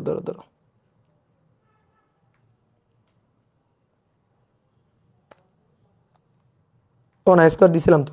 200 দাও, 200। এখানে 200 দাও, 200 দিলে হবে। এখানে 200 দিলে হবে। আরপিএমটা চেঞ্জ করো, 0.10 ডিভাইডেড বাই 9.8। আরপিএমটা 200 করো, 200 আরপিএম। ঠিক আছে? আর সব জায়গায় ঠিকঠাক আছে? হ্যাঁ, 200 আরপিএম করো, তাহলে ঠিক আছে। 200 আরপিএম করে দাও, তাহলে ঠিক আছে। ঠিক আছে, দেখছো, একটা ম্যাথ দিতে গেলে তথ্য ঠিক দিয়ে দিতে হয়। তাহলে অতএব cos θ equal to 1 divided by answer, তাহলে 0.20। হ্যাঁ ঠিক আছে, 0.2234। তাহলে cos ইনভার্স অ্যান্সার, তাহলে অতএব θ ইকুয়াল টু 77.09 ডিগ্রি। ঠিক আছে, 77.09 ডিগ্রি। হ্যাঁ, এবার দেখো, ঠিক আছে, 200 দিলে ঠিক আছে। এই যে কোণের মানটা বের করে ফেললাম। এবার কোণের মান বের করলে তুমি পর্যায়কালও বের করতে পারবা, ভিও বের করতে পারবা, সবই বের করতে পারবা। কি চাইছে? পর্যায়কাল রৈখিক বেগ চাইছে, V equal to omega R. ঠিক আছে, তুমি আর পেয়ে যাবা, এই যে R equal to L sine theta, R পেয়ে যাবা। আর V equal to omega R, omega R, omega 2 pi N divided by T, 2 pi N divided by T R, R হচ্ছে L sine theta, L sine theta. তাহলে এখানে সব মান বসাই দিবা, মান বসাই দিয়ে বেগের মানটা পেয়ে যাবা। টি এর মান তুমি ওমেগা জানো তো, দেখো ওমেগা জানো তো, টি এর মান কষ্ট করে আর সূত্র দিয়ে বের করার দরকার নেই। ঠিক আছে, তুমি ওমেগা জানো, দেখো এই যে টি না, এই টি এর সূত্র দিয়ে বের করবো কিনা, তুমি ভাই ওমেগা জানো তো, ওমেগা তো জানো। তাহলে omega equal to 2 pi by T, omega equal to 2 pi by T. এখান থেকে ডাইরেক্ট টি বের করে নিবা, কোনো সমস্যা আছে বলো? এই তো হয়ে গেল, শেষ। ব্যাংকিং এর এই সূত্রটা ডিরেক্ট বসানো যাইতো কিনা? সবসময় ব্যাংকিং এর সূত্র হবে না রে পাগল, এখানে কাকতালীয় ভাবে সেম হয়ে গেছে, এখানে কাকতালীয় ভাবে সেম হয়ে গেছে। এখানে যে ব্যাংকিং এর সূত্র আমি খাটাইছি এমনটা না, সূত্রটা ওরকম চলে আসছে কাকতালীয়। ঠিক আছে, তাহলে এই হচ্ছে ব্যাপার, কি ক্লিয়ার? তাহলে মূল মূল সূত্র হচ্ছে এই দুইটা, এই দুইটা যে বুঝবে, এই দুইটা যে পারবে, তারপরে এই সূত্র ভেজে খাইতে সবাই পারবে। ঠিক আছে, মূল হচ্ছে এই দুইটা। বলো বুঝছো কিনা, বলো বুঝতে পারছো কিনা? এবার বলা হচ্ছে একটি 10 সেন্টিমিটার ব্যাসার্ধের অর্ধগোলকাকৃতির একটি পাত্রে একটি মার্বেল নিয়ে কত বেগে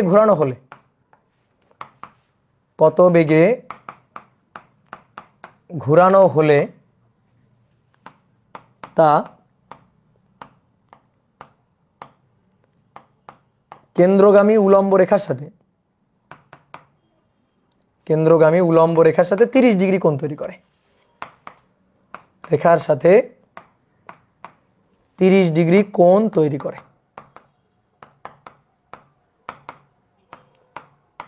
30 ডিগ্রি কোণ তৈরি করে, বলো পারবো কিনা? একই রকম, একটু আগে কনিক্যাল পেন্ডুলামের যে ম্যাথটা করলাম তার মতোই। একটা অর্ধগোলকাকৃতির পাত্র, এই একটা অর্ধগোলকাকৃতির পাত্র, এই পাত্রের মধ্যে একটা মার্বেল নিয়ে ঘোরানো হচ্ছে, এটা হচ্ছে সেন্টার। একটা মার্বেল নিয়ে ঘোরানো হচ্ছে পাত্রের মধ্যে।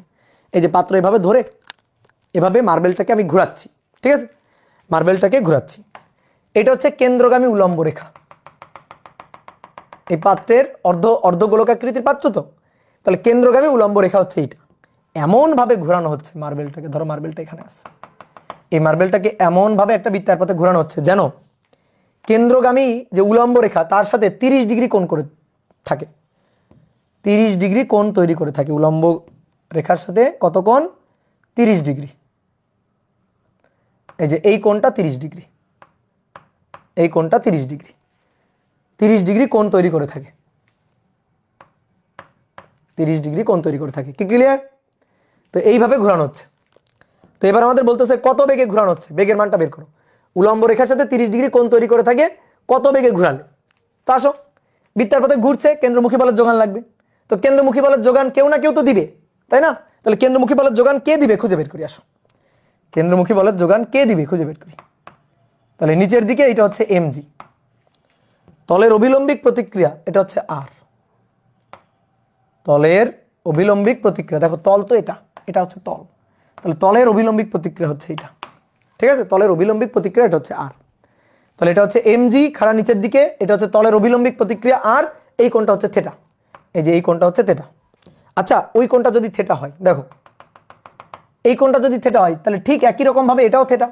দেখো আগের যে কনিক্যাল পেন্ডুলামের যে ক্ষেত্রটা পড়লাম ঠিক সেম জিনিস, ঠিক আছে? আগে কি করা হচ্ছিল, সুতায় বেঁধে ঘোরানো হচ্ছিল, এবার আর সুতায় বেঁধে না, পাত্রের মধ্যে নিয়ে ঘোরানো হচ্ছে। তো একই টাইপের, আগে উলম্ব রেখার সাথে এরকম একটা কোণ তৈরি করে, উলম্ব রেখার সাথে কোণ তৈরি করে এভাবে ঘুরছিল, এখনো তো তাই, এখনো তো তাই।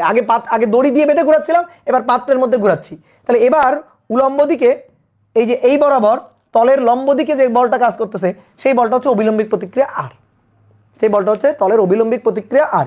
তাহলে নিচের দিকে ওজন mg, তলের অভিলম্বিক প্রতিক্রিয়া r, r কে আমরা দুইটা উপাংশে ভেঙে ফেলবো, r কে আমরা দুইটা উপাংশে ভেঙে ফেলবো।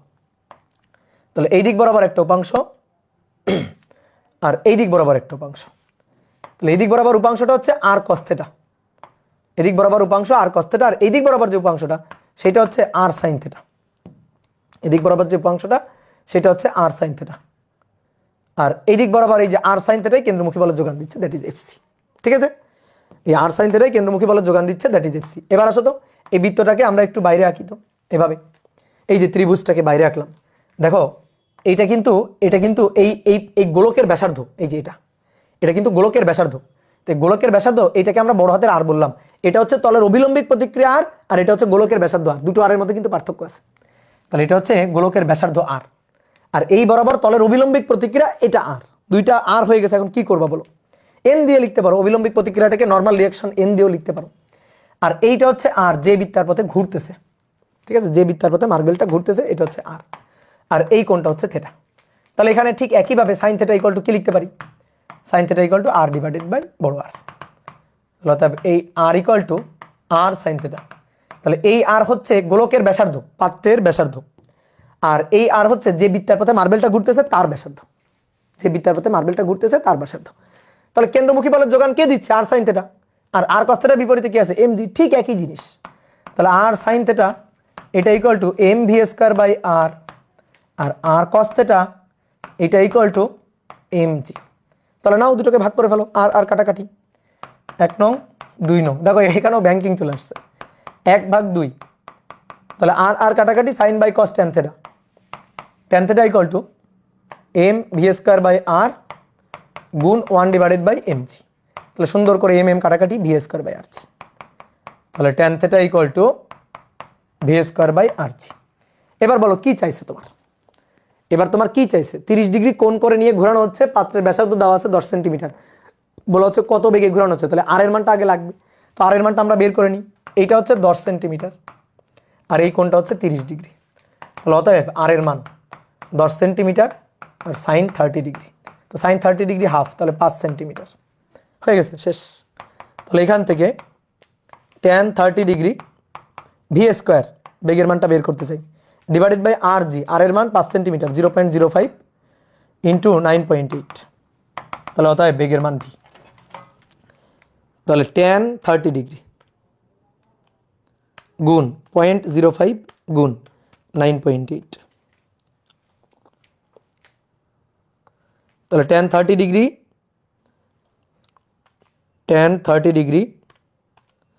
গুণ 0.05 গুণ 9.8, তাহলে কত বেগ? 0.2829 এত মিটার পার সেকেন্ড বেগে ঘোরানো হচ্ছে। দেখো তো বেগটা ঠিক আসছে কিনা, বেগের মানটা ঠিক আসছে কিনা, দেখো তো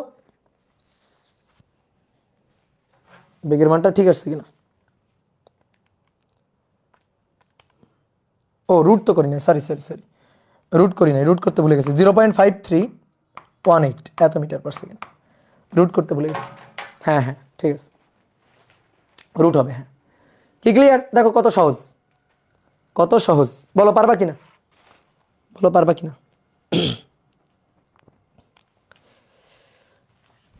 ওকে, এবার আসো। 10 সেন্টিমিটার ব্যাসার্ধের 10 সেন্টিমিটার ব্যাসার্ধের একটি অর্ধ গোলক আকৃতির পাত্রে অর্ধ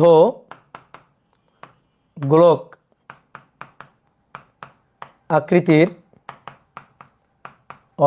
আকৃতির পাত্রে একটি মার্বেল নিয়ে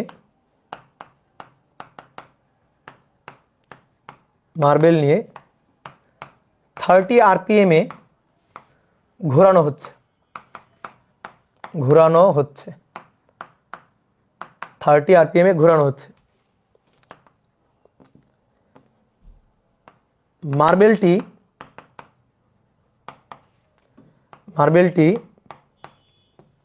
পাত্রের সর্বনিম্ন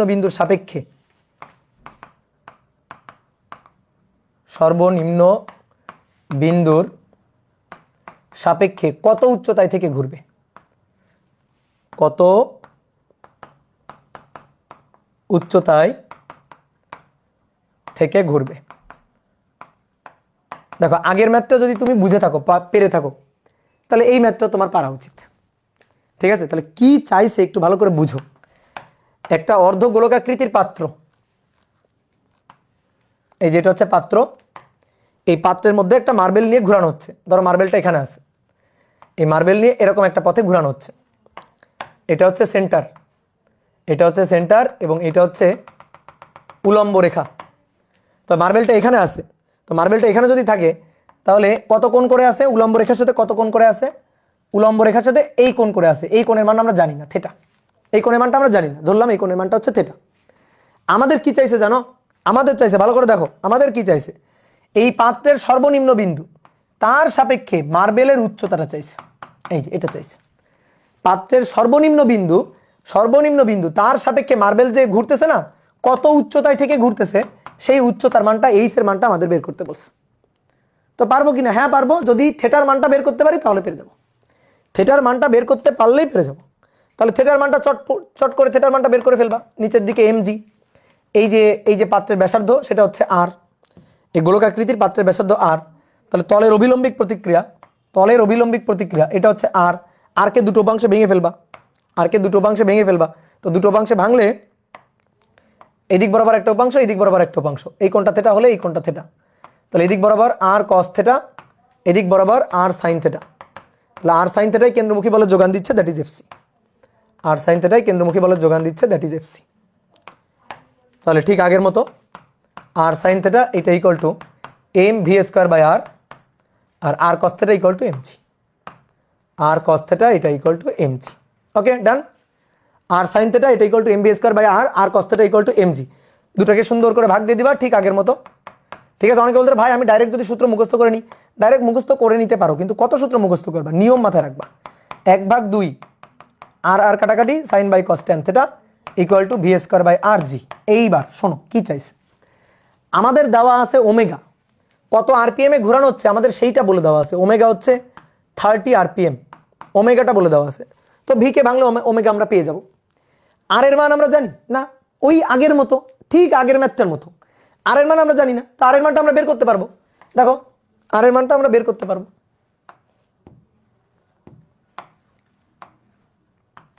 এটা হচ্ছে r, এটা হচ্ছে l, এটা হচ্ছে থিটা। তাহলে cos theta equal to, sorry sin theta equal to লম্ব r ডিভাইডেড বাই অতিভুজ l। তাহলে r equal to l sin theta, r equal to l sin theta. তাহলে এখানে আসো, sin by cos v equal to omega square r square divided by নিচে হচ্ছে r, উপরে g। তাহলে r কাটাকাটি করে উপরে একটা r, তাহলে omega square r by g। এবার এই r মানে l sin থিটা, ঠিক আগে ওই যে কনিক্যাল পেন্ডুলামের যে ম্যাথটা করলাম সেটার মতো। sin থিটা বাই cos থিটা এটা equal to omega square r, আর এর মান l sin theta divided by g। তাহলে sin থিটা কাটাকাটি, sin থিটা কাটাকাটি। তাহলে 1 ডিভাইডেড বাই cos থিটা এটা ইকুয়াল টু ওমেগা হচ্ছে 2 পাই, n হচ্ছে 30, 2πn হচ্ছে 30 ডিভাইডেড বাই, এবারও কি মান আসবে, এবার তো 30, দেখি এবার আবার কোণের মান আসে কিনা। 2πn ডিভাইডেড বাই টি, টি হচ্ছে 60, টি হচ্ছে 60 তার স্কোয়ার এল 10 সেন্টিমিটার, তার মানে 0.10, 0.10 ডিভাইডেড বাই 9.8। দেখি কোণের মান যদি না আসে তাহলে আরপিএম চেঞ্জ করে দিব, আরপিএম চেঞ্জ করে দিব, 300 করে দিব। তাহলে 2 × 3.1416 ইন্টু 30 ডিভাইডেড বাই 60 তার স্কোয়ার গুণ 0.10 ডিভাইডেড বাই 9.8 ডিভাইডেড বাই 9, এই তো হয়নি, এর ইনভার্স হয়নি। তাহলে এখানে 30-এর জায়গায় 2 গুণ 3.14 গুণ 30-এর জায়গায় যদি 90 করি 60 তার স্কোয়ার গুণ 0.10 ডিভাইডেড বাই 9.8। 30-এর জায়গায় 90 করে দাও, 90, 30-এর জায়গায় 90 করে দাও। তাহলে 30 আরপিএম এর জায়গায় 90 আরপিএম করে দাও, 90 আরপিএম।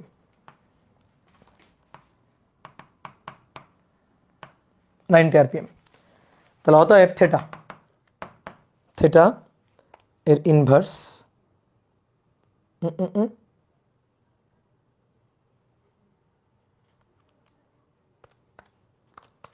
3.14, দাঁড়াও থামো, লিখো না, দাঁড়াও থামো, লিখো না আগে, 0.10 ডিভাইডেড বাই 9.8, না তাও তো হলো না, তাহলে কত করবো, আরো বাড়াইতে হবে,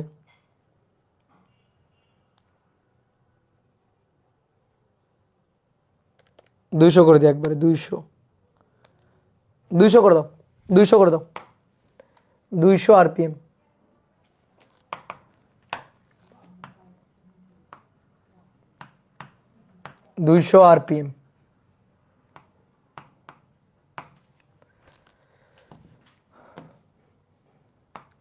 ওমেগা 200 আরপিএম।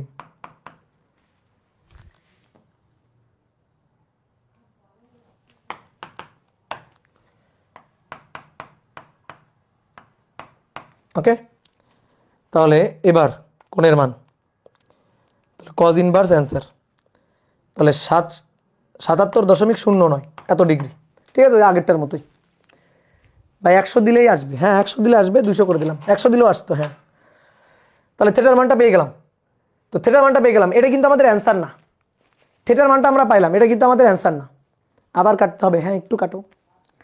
তো এটা কিন্তু আমাদের অ্যান্সার না, বলো অ্যান্সার কোনটা, অ্যান্সার হচ্ছে এইস, তাহলে দেখো ভালো করে শোনো, অ্যান্সার কোনটা, আমাদের অ্যান্সার চাইছে কোনটা, এইটা হচ্ছে মার্বেলের অবস্থান, এটা হচ্ছে মার্বেলের অবস্থান, এটা হচ্ছে আর, এটা হচ্ছে এল, এটা হচ্ছে থেটা। তাহলে আমাদের বলছে মার্বেল সর্বনিম্ন বিন্দুর সাপেক্ষে, এই যে পাত্রের সর্বনিম্ন বিন্দু হচ্ছে এটা, এই বিন্দুর সাপেক্ষে কত উচ্চতায় আছে, এই বিন্দুর সাপেক্ষে কত উচ্চতায়, এই যে এইচ উচ্চতায়, এটাই হচ্ছে আমাদের অ্যান্সার, আমাদের অ্যান্সার হচ্ছে এইটুকু।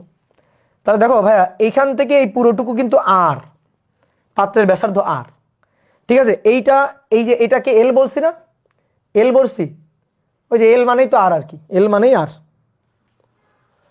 এই এল মানেই আর, এখানে বড় হাতের আর দিয়ে লিখো,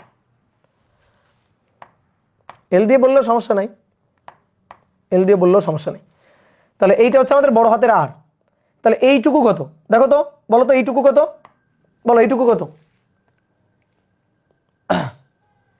বলো এইটুকু কত, এইটুকু হচ্ছে আর কস থেটা, এইটুকু, ঠিক আছে, ওকে। তাহলে আর থেকে আর কস থেটা বাদ, h equal to r minus r cos theta, ঠিক আছে, এটাই হচ্ছে অ্যান্সার। তাহলে আর কমন নিয়ে নাও, আর কমন নিয়ে 1 মাইনাস কস থেটা, এবার নিচে করে ফেলো, 0.10 1 মাইনাস কস 77.09 ডিগ্রি, করে ফেলো এখান থেকে, শেষ, কি ক্লিয়ার? তাহলে এই হচ্ছে ঘটনা।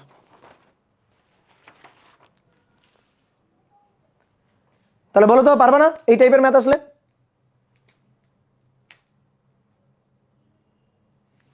ভাই আর কয়টা ক্লাস? আর দুটো ক্লাস, আর মাত্র দুটো ক্লাস। ওকে ডান। তাহলে এবার আসো, এবার একটা সুন্দর ম্যাথ করাবো। এনডিসিতে আসা, এনডিসিতে টেস্টে আসা, এনডিসিতে টেস্টে আসা। বলা হচ্ছে সার্কাসে, সার্কাসের খেলায় এরকম একটা সরু নল, এরকম একটা সরু নল, এই সরু নলের মধ্য দিয়ে একটা দড়ি প্রবেশ করানো হয়েছে, একটা দড়ি প্রবেশ করানো হয়েছে।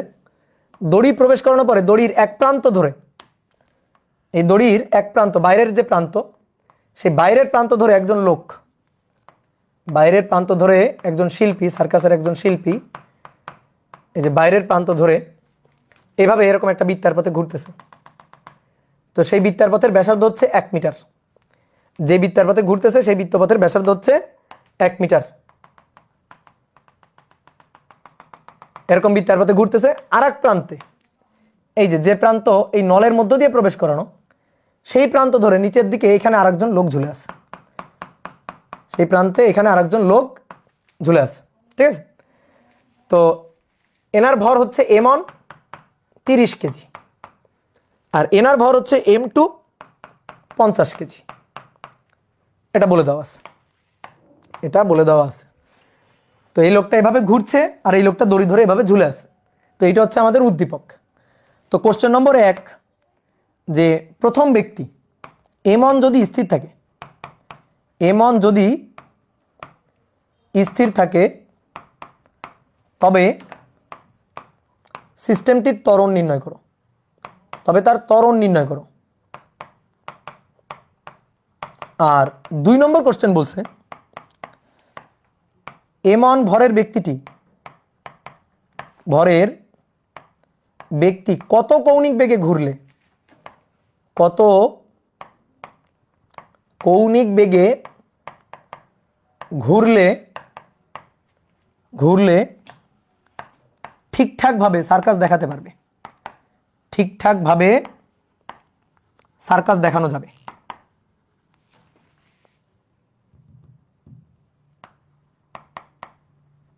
খুবই সুন্দর একটা কোশ্চেন, আমার খুবই ভালো লাগছে। দেখানো যাবে, ঠিক আছে? খুবই সুন্দর একটা কোশ্চেন। ওকে, একজন কি বলছে, একজন জায়েদ খান আর একজন অনন্ত জলিল। হ্যাঁ, এইটা হচ্ছে জায়েদ খান আর এটা হচ্ছে অনন্ত জলিল। তো দেখো, প্রথমে আসো, প্রথমে কি বলছে? প্রথমে বলছে m1 যদি স্থির থাকে, m1 যদি না ঘুরে। আচ্ছা দেখি কে বলতে পারে m1 যদি স্থির থাকে, m1 যদি না ঘুরে, তাহলে এই সিস্টেমটা কি হবে? m1 যদি না ঘুরে তাহলে এই সিস্টেমটা কি হবে বলো? পুলি হবে। এই তো, গুড, ভেরি গুড। কে বলছে দেখি? হোসেন আহমেদ বলছে যে m1 যদি না ঘুরে তাহলে সিস্টেমটা হয়ে যাবে একটা পুলি, একটা পুলির মতো হয়ে যাবে। তাহলে m1 না ঘুরলে সিস্টেমটা হবে পুলি।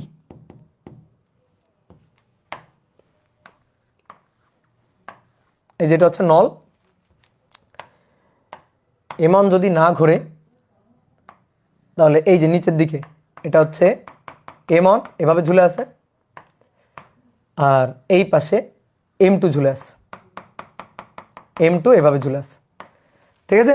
তাহলে m1 এর ভর হচ্ছে 30 কেজি, m2 এর ভর 50 কেজি, তাহলে m2 বেশি, m2 50 কেজি বেশি, আর m1 30 কেজি, 30 কেজি কম। তাহলে কি হবে? পুলি সিস্টেম, এটা একটা পুলির মতো। তাহলে পুলির মতো m2 নিচের দিকে নামবে, m1 উপরের দিকে উঠবে, m2 নিচের দিকে নামবে, m1 উপরের দিকে উঠবে। তাহলে m2 নিচের দিকে যে ত্বরণ নিয়ে নামবে সেই ত্বরণটা a, আর m1 উপরের দিকে যে ত্বরণ নিয়ে উঠবে সেই ত্বরণটা a। তো এই ত্বরণ বের করতে পারি কিনা? আমরা পারি। সূত্র কি ছিল? বড় ভর বিয়োগ ছোট ভর, আর নিচে দুটো ভরের যোগফল, m1 প্লাস m2 বা m2 plus m1, m1 plus m2 বা m2 প্লাস m1 ইন্টু জি। দেখো তো এই সূত্র ছিল কিনা। এবার কি এই সূত্র আমি তোমাকে করে দেখাবো কিভাবে আসলো। ঠিক আছে? কিভাবে আসলো এটা কি করে দেখাইতে হবে? করে দেখাইতে হলে কিন্তু মায়ের হবে, মায়ের, একেবারে মায়ের। তাহলে 50 বিয়োগ m1 হচ্ছে 30, আর নিচে 50 যোগ 30, জি এর মান কত? 9.8।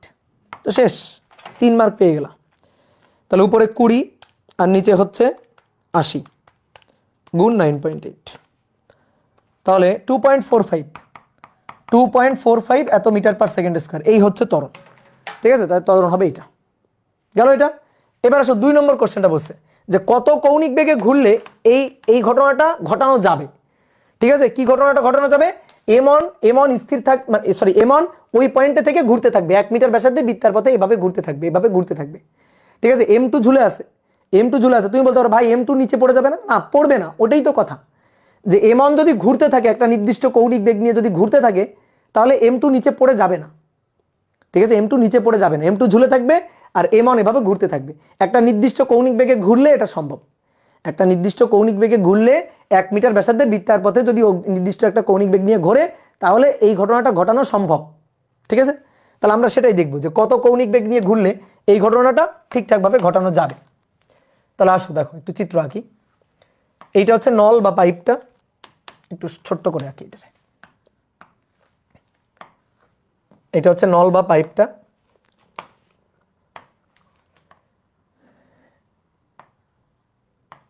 এই হচ্ছে একজন ব্যক্তি,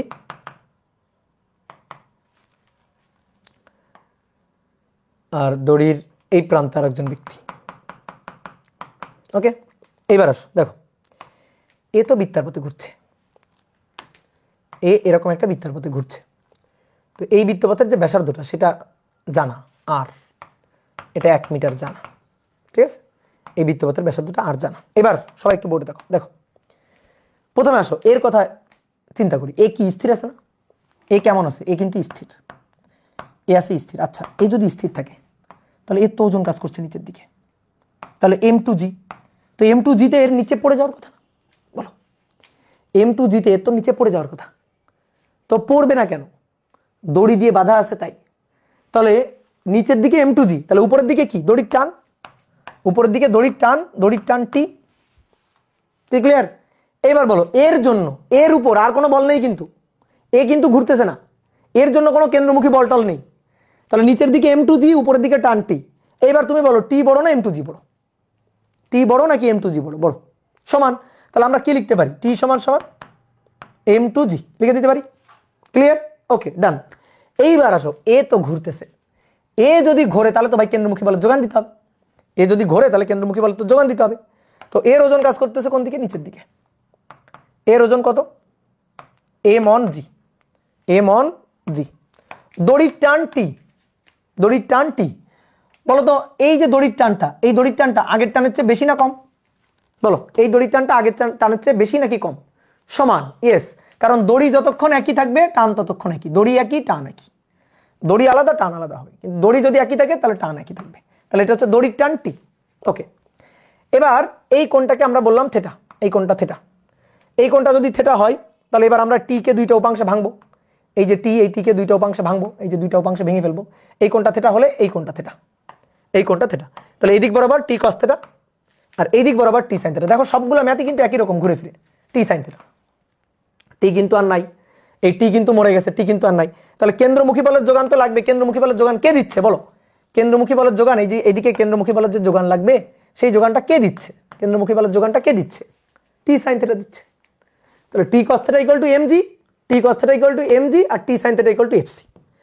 তাহলে আসো, T sin থেটা একই জিনিস, সব জায়গায় সূত্র একই। দেখো T sin theta equal to fc, আর fc মানে mv square by r, mv square by r। বা যেহেতু কৌণিক বেগ চাইছে তাহলে m ওমেগা স্কয়ার r, এটা লিখো। এটা 1 নম্বর সমীকরণ। আর T cos থেটা এটা ইকুয়াল টু ভাই mg, mg। তাহলে এটা আমাদের 2 নম্বর সমীকরণ। এবার একটা কাজ করি, দুইটারে ভাগ দিয়ে দিই। তাহলে 1/2, তাহলে T কাটাকাটি sin বাই cos tan থেটা। তাহলে tan theta equal to m কাটাকাটি omega square r divided by g, omega square r divided by g। ঠিক আছে, কি ক্লিয়ার? তাহলে আমাদের কি লাগবে? আমাদের লাগবে ওমেগা। তো থেটার মান তো জানি না, আর এর মান জানি, আর এর মান 1 মিটার, এই যে জানি আর এর মান দেওয়া আছে 1 মিটার, তাই না? 1 মিটার বৃত্তাকার পথে, 1 মিটার ব্যাসার্ধে বৃত্তাকার পথে ঘুরতেছিল, যে আর এর মান দেওয়া ছিল।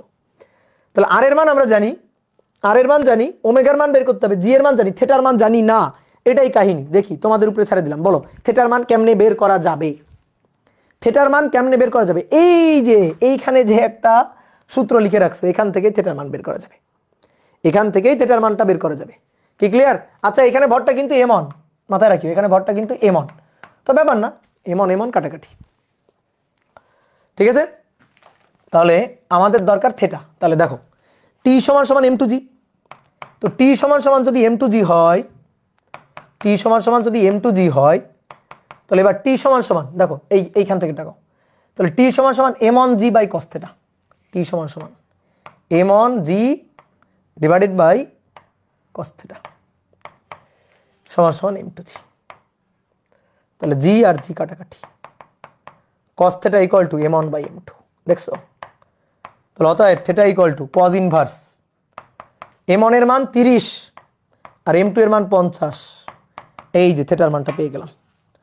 কজ ইনভার্স 30/50, তাহলে 53.13 ডিগ্রি, এই যে থিটার মান পেয়ে গেছি। থিটার মান নিয়ে এখানে বসাই দাও। তাহলে tan 53.13 ডিগ্রি, ওমেগা স্কয়ার, আর এর মান 1, জি এর মান 9.8। তাহলে অতএব ওমেগা ইকুয়াল টু, তাহলে tan অ্যান্সার তার সাথে গুণ 9.8 রুট অ্যান্সার। তাহলে অতএব ওমেগা ইকুয়াল টু 3.6147 এত রেডিয়ান পার সেকেন্ড, এটা হচ্ছে ওমেগা। বুঝতে পারছো? এত কৌণিক বেগ নিয়ে ঘুরলেই এই ঘটনা সম্ভব। তাহলে অ্যান্সার হচ্ছে এইটা। এই কৌণিক বেগ নিয়ে যদি ঘোরে তাহলে m2 স্থির থাকবে, বুঝছো? m2 নিচে পড়ে যাবে না, উপরে উঠে আসবে না। আর যদি এর চেয়ে বেশি স্পিড নিয়ে ঘোরে, যদি এর চেয়ে বেশি স্পিড নিয়ে ঘোরে তাহলে কি হবে? এর চেয়ে বেশি স্পিড নিয়ে যদি ঘোরে তাহলে মনে করো m1 উপরে বা নিচে নামতে পারে, তাহলে m2 উপরে বা নিচে উঠতে পারে। তো m2 স্থির থাকবে, তার জন্য ওমেগা মান হবে এইটা। ঠিক আছে, এই হচ্ছে কথা। ক্লিয়ার? হ্যাঁ, যদি এ আরো বেশি স্পিড নিয়ে ঘোরে তাহলে m2 আস্তে আস্তে উপরে উঠে আসবে। ঠিক আছে, বা এ যদি আস্তে আস্তে স্পিড কমায় দেয়, স্পিড যদি কমায় দিতে থাকে তাহলে m2 নিচে নেমে যাবে। আর এই স্পিড যদি থাকে, এই কৌণিক বেগ নিয়ে যদি ঘোরে তাহলে ওই পয়েন্টে থেকেই ঘুরতে থাকবে, ওই পয়েন্টে থেকেই এভাবে ঘুরতে থাকবে। কথা বুঝছো? ক্লিয়ার?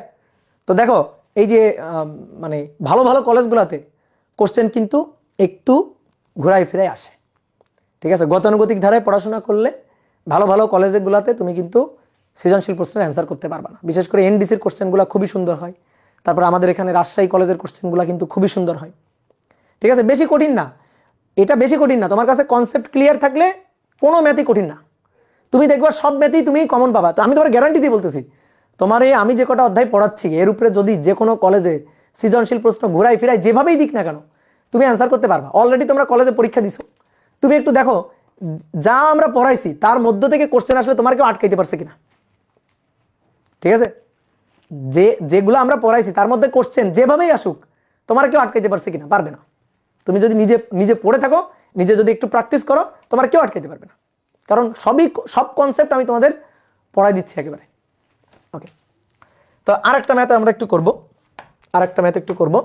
সেটা হচ্ছে এরকম একটা চাকতি আছে, সরি চাকতি না, ধরো একটা টেবিল আছে, এটা একটা টেবিল।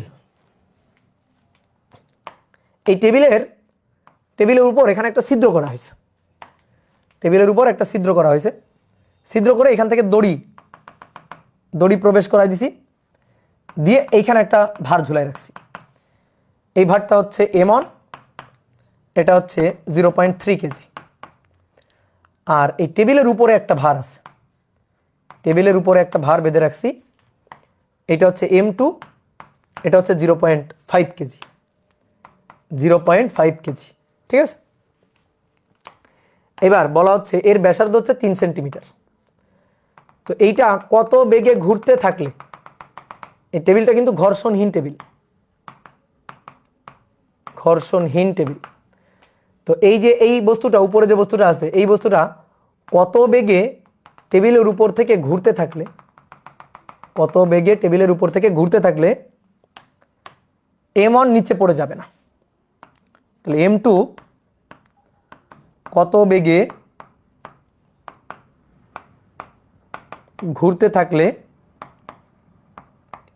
ব্যাসার্ধ, এই যে 3 সেন্টিমিটার ব্যাসার্ধটা অপরিবর্তিত থাকবে, ব্যাসার্ধ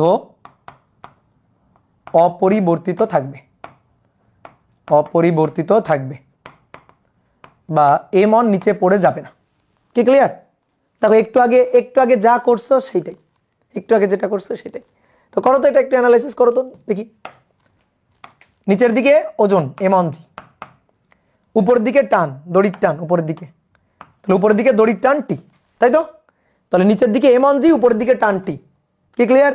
এইবার আসো এর নিচের দিকে ওজন এম জি, নিচের দিকে ওজন এম জি টেবিলের তলে আছে, তো নিচের দিকে ওজন এম টু জি, উপরের দিকে তলে যেহেতু আছে তাহলে তলের উপরের দিকে অবিলম্বিক প্রতিক্রিয়া আর, তলের উপরের দিকে অবিলম্বিক প্রতিক্রিয়া আর, আর বৃত্তার পথে ঘুরবে, একটা বেগ নিয়ে ঘুরবে, তাহলে বেগ নিয়ে ঘুরলে তো কেন্দ্রমুখী বলের যোগান লাগবে। এর উপর আরেকটা বল আছে, সেটা হচ্ছে দড়ির টান। এই যে দড়ি, দড়ি যতক্ষণ একই, টান ততক্ষণ একই, দড়ির টান টি। তাহলে বলো এর উপর ক্রিয়ারত বল আর আছে, এম টু জি আছে, টি আছে, বলো কেন্দ্রমুখী বলের যোগান কে দিচ্ছে? এখানে টান টি হলে এখানেও টান টি, একই দড়ি, তাহলে কেন্দ্রমুখী বলের যোগান কে দিচ্ছে? ইয়েস, কেন্দ্রমুখী বলের যোগান দিচ্ছে দড়ির টান টি, দড়ির টান টি। এফসি এর যোগান আসতেছে টি থেকে। হয়ে গেছে, ম্যাথ শেষ, ম্যাথ শেষ। আসো তাহলে এখানে টি সমান সমান এম অন জি, ওকে, আর এখানে টি সমান সমান, টি সমান সমান M two M V square by R, মানে এফসি আর কি, একটু লিখি এফসি। তাহলে টি ইকুয়াল টু এফসি মানে M V square by R, কোন এম, কোন M, M two, M two, আর এই টি ইকুয়াল টু উপর থেকে এনে T equal to M on G, M one G, M two V square divided by R. তাহলে এখান থেকে এবার ভি এর মানটা বের করবা। এম ওয়ান এর মান 0.3, জি এর মান 9.8, এম টু এর মান 0.5, আর এর মান এই যে 3 সেন্টিমিটার 0.03। তাহলে ভি এর মানটা বের করবো এখান থেকে। ভি বলো তোমরা কেউ বের করো, তোমরা কেউ একজন বের করো, হিসাব করো। তো তার আগে আমি একটা কথা বলি, আর আর এম টু জি এর কি হলো? দেখো কেন্দ্রের দিকে তো আর এর উপাংশ আর কজ 90 0, এম টু জি তার কজ 90 0, তাহলে কেন্দ্রের দিকে আর এর উপাংশ এম টু জি এর উপাংশ 0, ওটা বাদ। তাহলে 38.225, 38.225 এত মিটার পার সেকেন্ড। এই বেগে ঘুরলে ব্যাসার্ধ অপরিবর্তিত থাকবে বা এম অনটা নিচে পড়ে যাবে না। এই কি হিসাব করলা? দেখছো তোমাদের বিশ্বাস করতে হয় না। 0.42, তাই তো ভাবি এত স্পিড করতে গিয়ে আসলো। 0.42। ফাইয়াদ উৎস, ফাইয়াদ উৎস, কি হইলো তোমার? কি হয়েছে? তোমার ক্যালকুলেটর কি মিথ্যা কথা কইতেছে? ক্যালকুলেটরে কি খাওয়াইছো বলো, মিথ্যা কথা কেন কইতেছে? হ্যাঁ, নামটা নেওয়ার জন্য ধরে মারবো, ফাজিল। ওকে, একটি ঘর্ষণযুক্ত টেবিলের উপর, একটি ঘর্ষণযুক্ত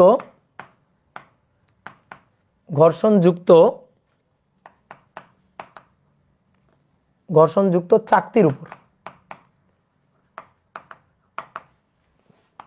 চাকতির উপর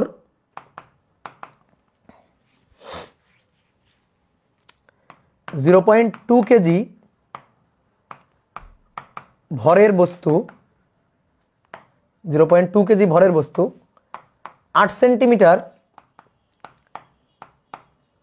বৃত্তাকার ব্যাসার্ধের পথে ঘোরে, ব্যাসার্ধের পথে ঘুরতে পারে, ঘুরতে পারে। তাহলে 0.5 কেজি ভরের বস্তু, ভরের বস্তু কত ব্যাসার্ধের বৃত্তার পথে ঘুরবে? কত ব্যাসার্ধের বৃত্তাকার পথে চাকতির উপর ঘুরতে পারবে? কত ব্যাসার্ধের বৃত্তাকার পথে চাকতির উপর ঘুরতে পারবে? চাকতির উপর ঘুরতে পারবে। নাও করো এটা।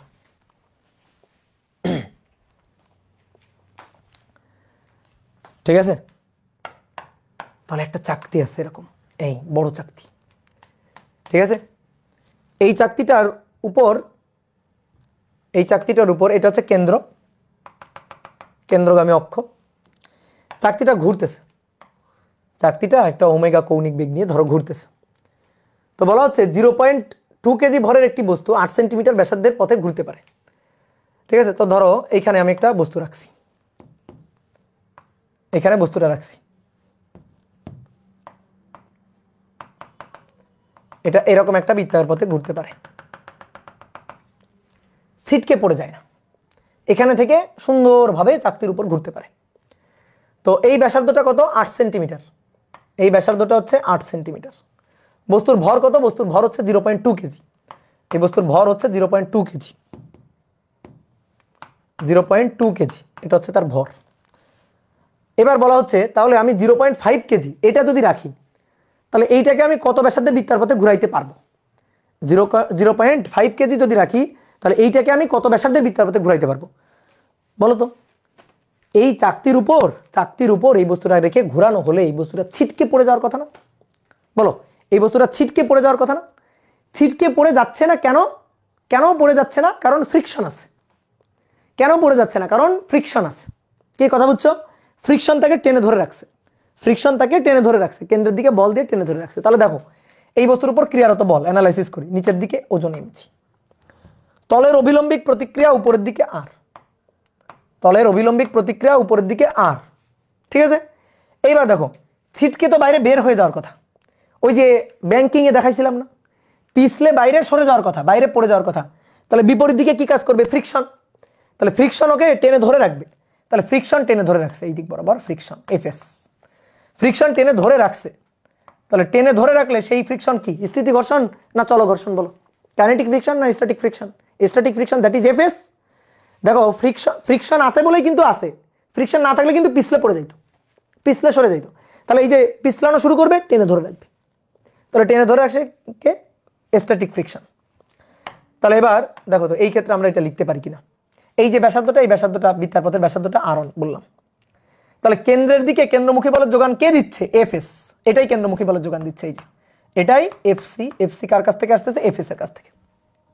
তাহলে ভাইয়া r সমান সমান mg, আর কেন্দ্রমুখী বলের যোগান এফসি, এই এফসি সমান সমান এফএস, এফসি সমান সমান এফএস। কি ক্লিয়ার? তাহলে এফসি হচ্ছে M V square by R, M V square divided by R. এটা ইকুয়াল টু এফএস, এফএস হচ্ছে মিউ, মিউ ইন্টু আর বা মিউ এস ইন্টু আর। আর আর মানে কত? এমজি। একবার লিখে দিই, আর মানে হচ্ছে এমজি, ঠিক আছে? আর মানে হচ্ছে এমজি। তাহলে এম এম কাটাকাটি গেল, এম এম কাটাকাটি গেল।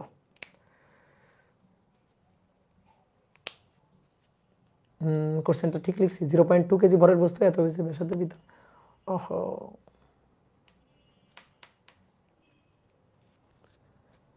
একই বেগে ঘোরানো হচ্ছে,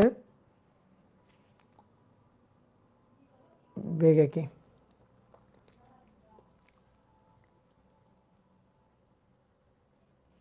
ও আচ্ছা, ঠিক আছে। M omega square R, M omega square R mu R, R MG, R MG that is FS friction.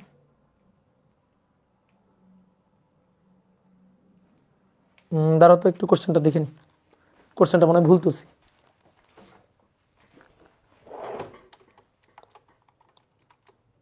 কই খুঁজবো আমি? এটা কাদের করেছিলাম?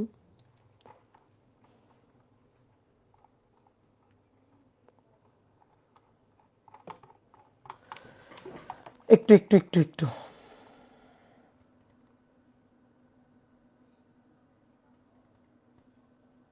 দেখছো, ভুল লিখছি।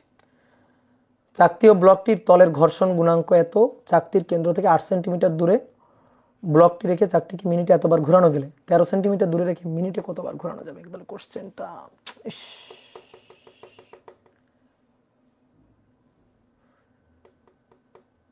ভর তো কেটে যাচ্ছে, ভরের তো কোনো কাহিনী নাই এখানে। ধোকা নিজে খেয়ে গেছি, তোমাদের ধোকা দিতে গিয়ে নিজে ধোকা খেয়ে গেছি। একটা চেঞ্জ করা যাবে? একটি ঘর্ষণযুক্ত চাকতির উপর এত কেজি ভরের বস্তু, পুরাটাই চেঞ্জ করতে হবে।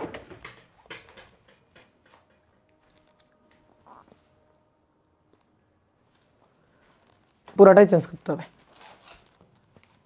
কাটো এটা, সরি, খুবই খুবই সরি, কষ্ট লাগতেছে নিজেরই।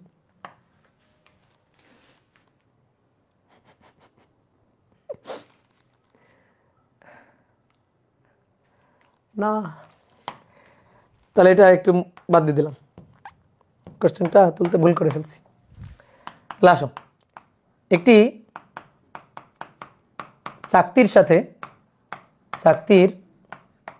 তলের সাথে কোনো বস্তুর ঘর্ষণ গুণাঙ্ক, একটি চাকতির তলের সাথে কোনো বস্তুর ঘর্ষণ গুণাঙ্ক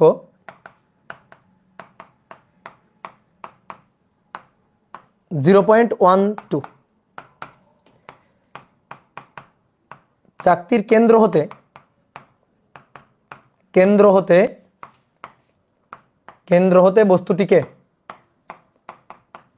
হতে বস্তুটিকে 8 সেন্টিমিটার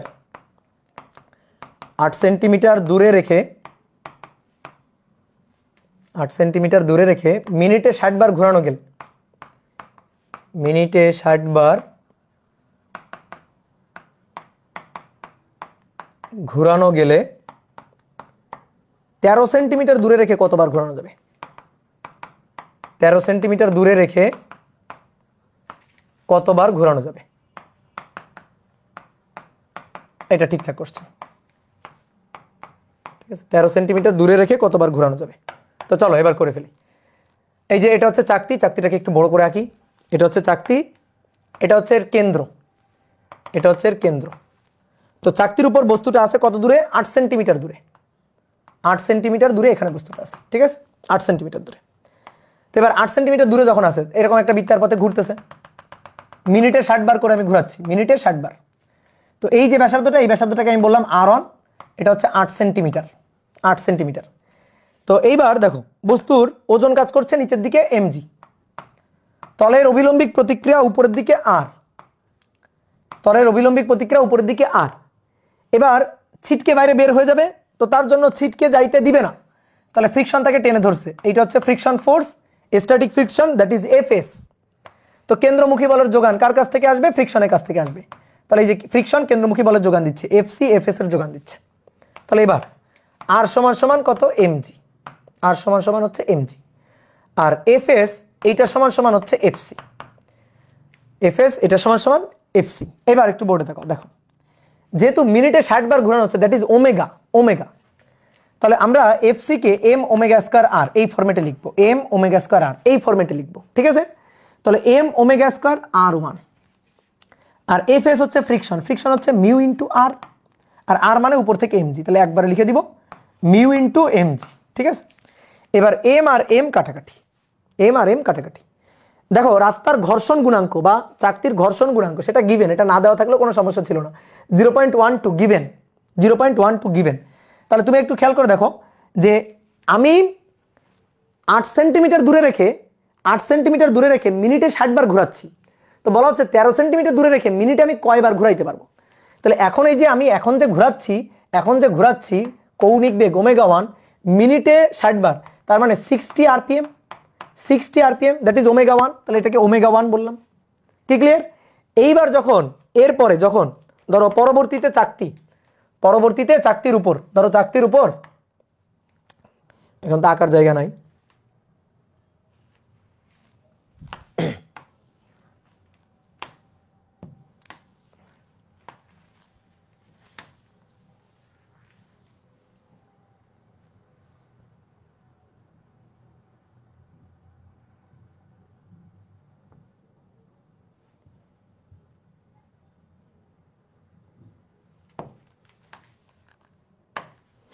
একটু ছোট করে নিলাম, এত আরপিএম। এবার আসো,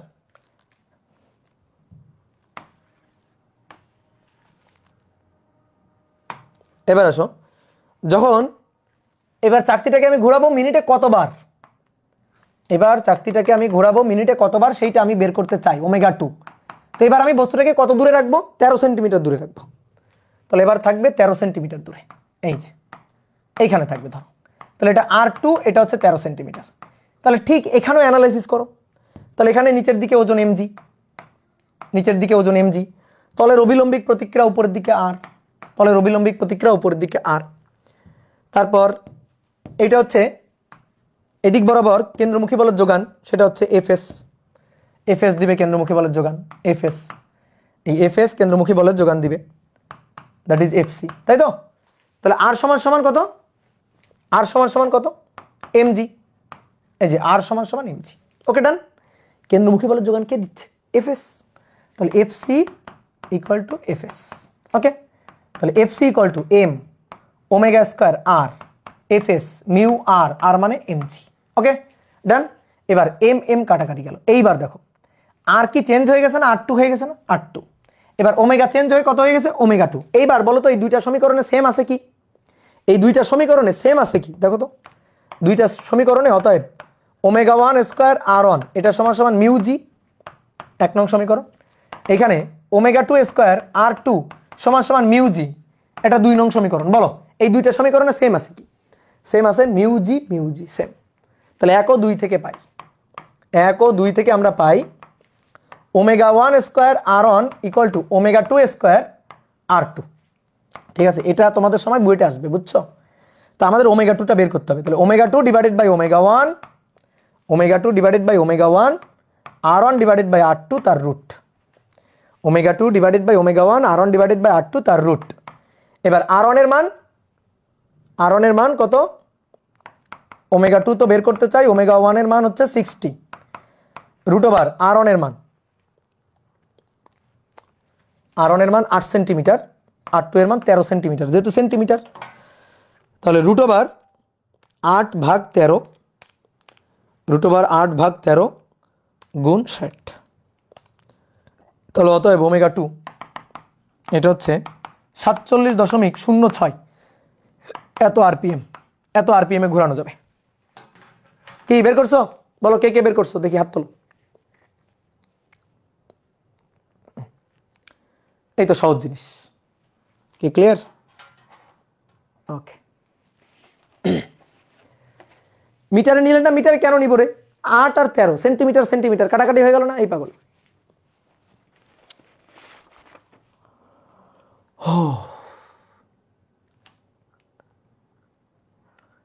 আপনার কষ্টে কেন্দ্রে দিয়েছি, কেন্দ্রে দিয়ে আর কি করবা বলো।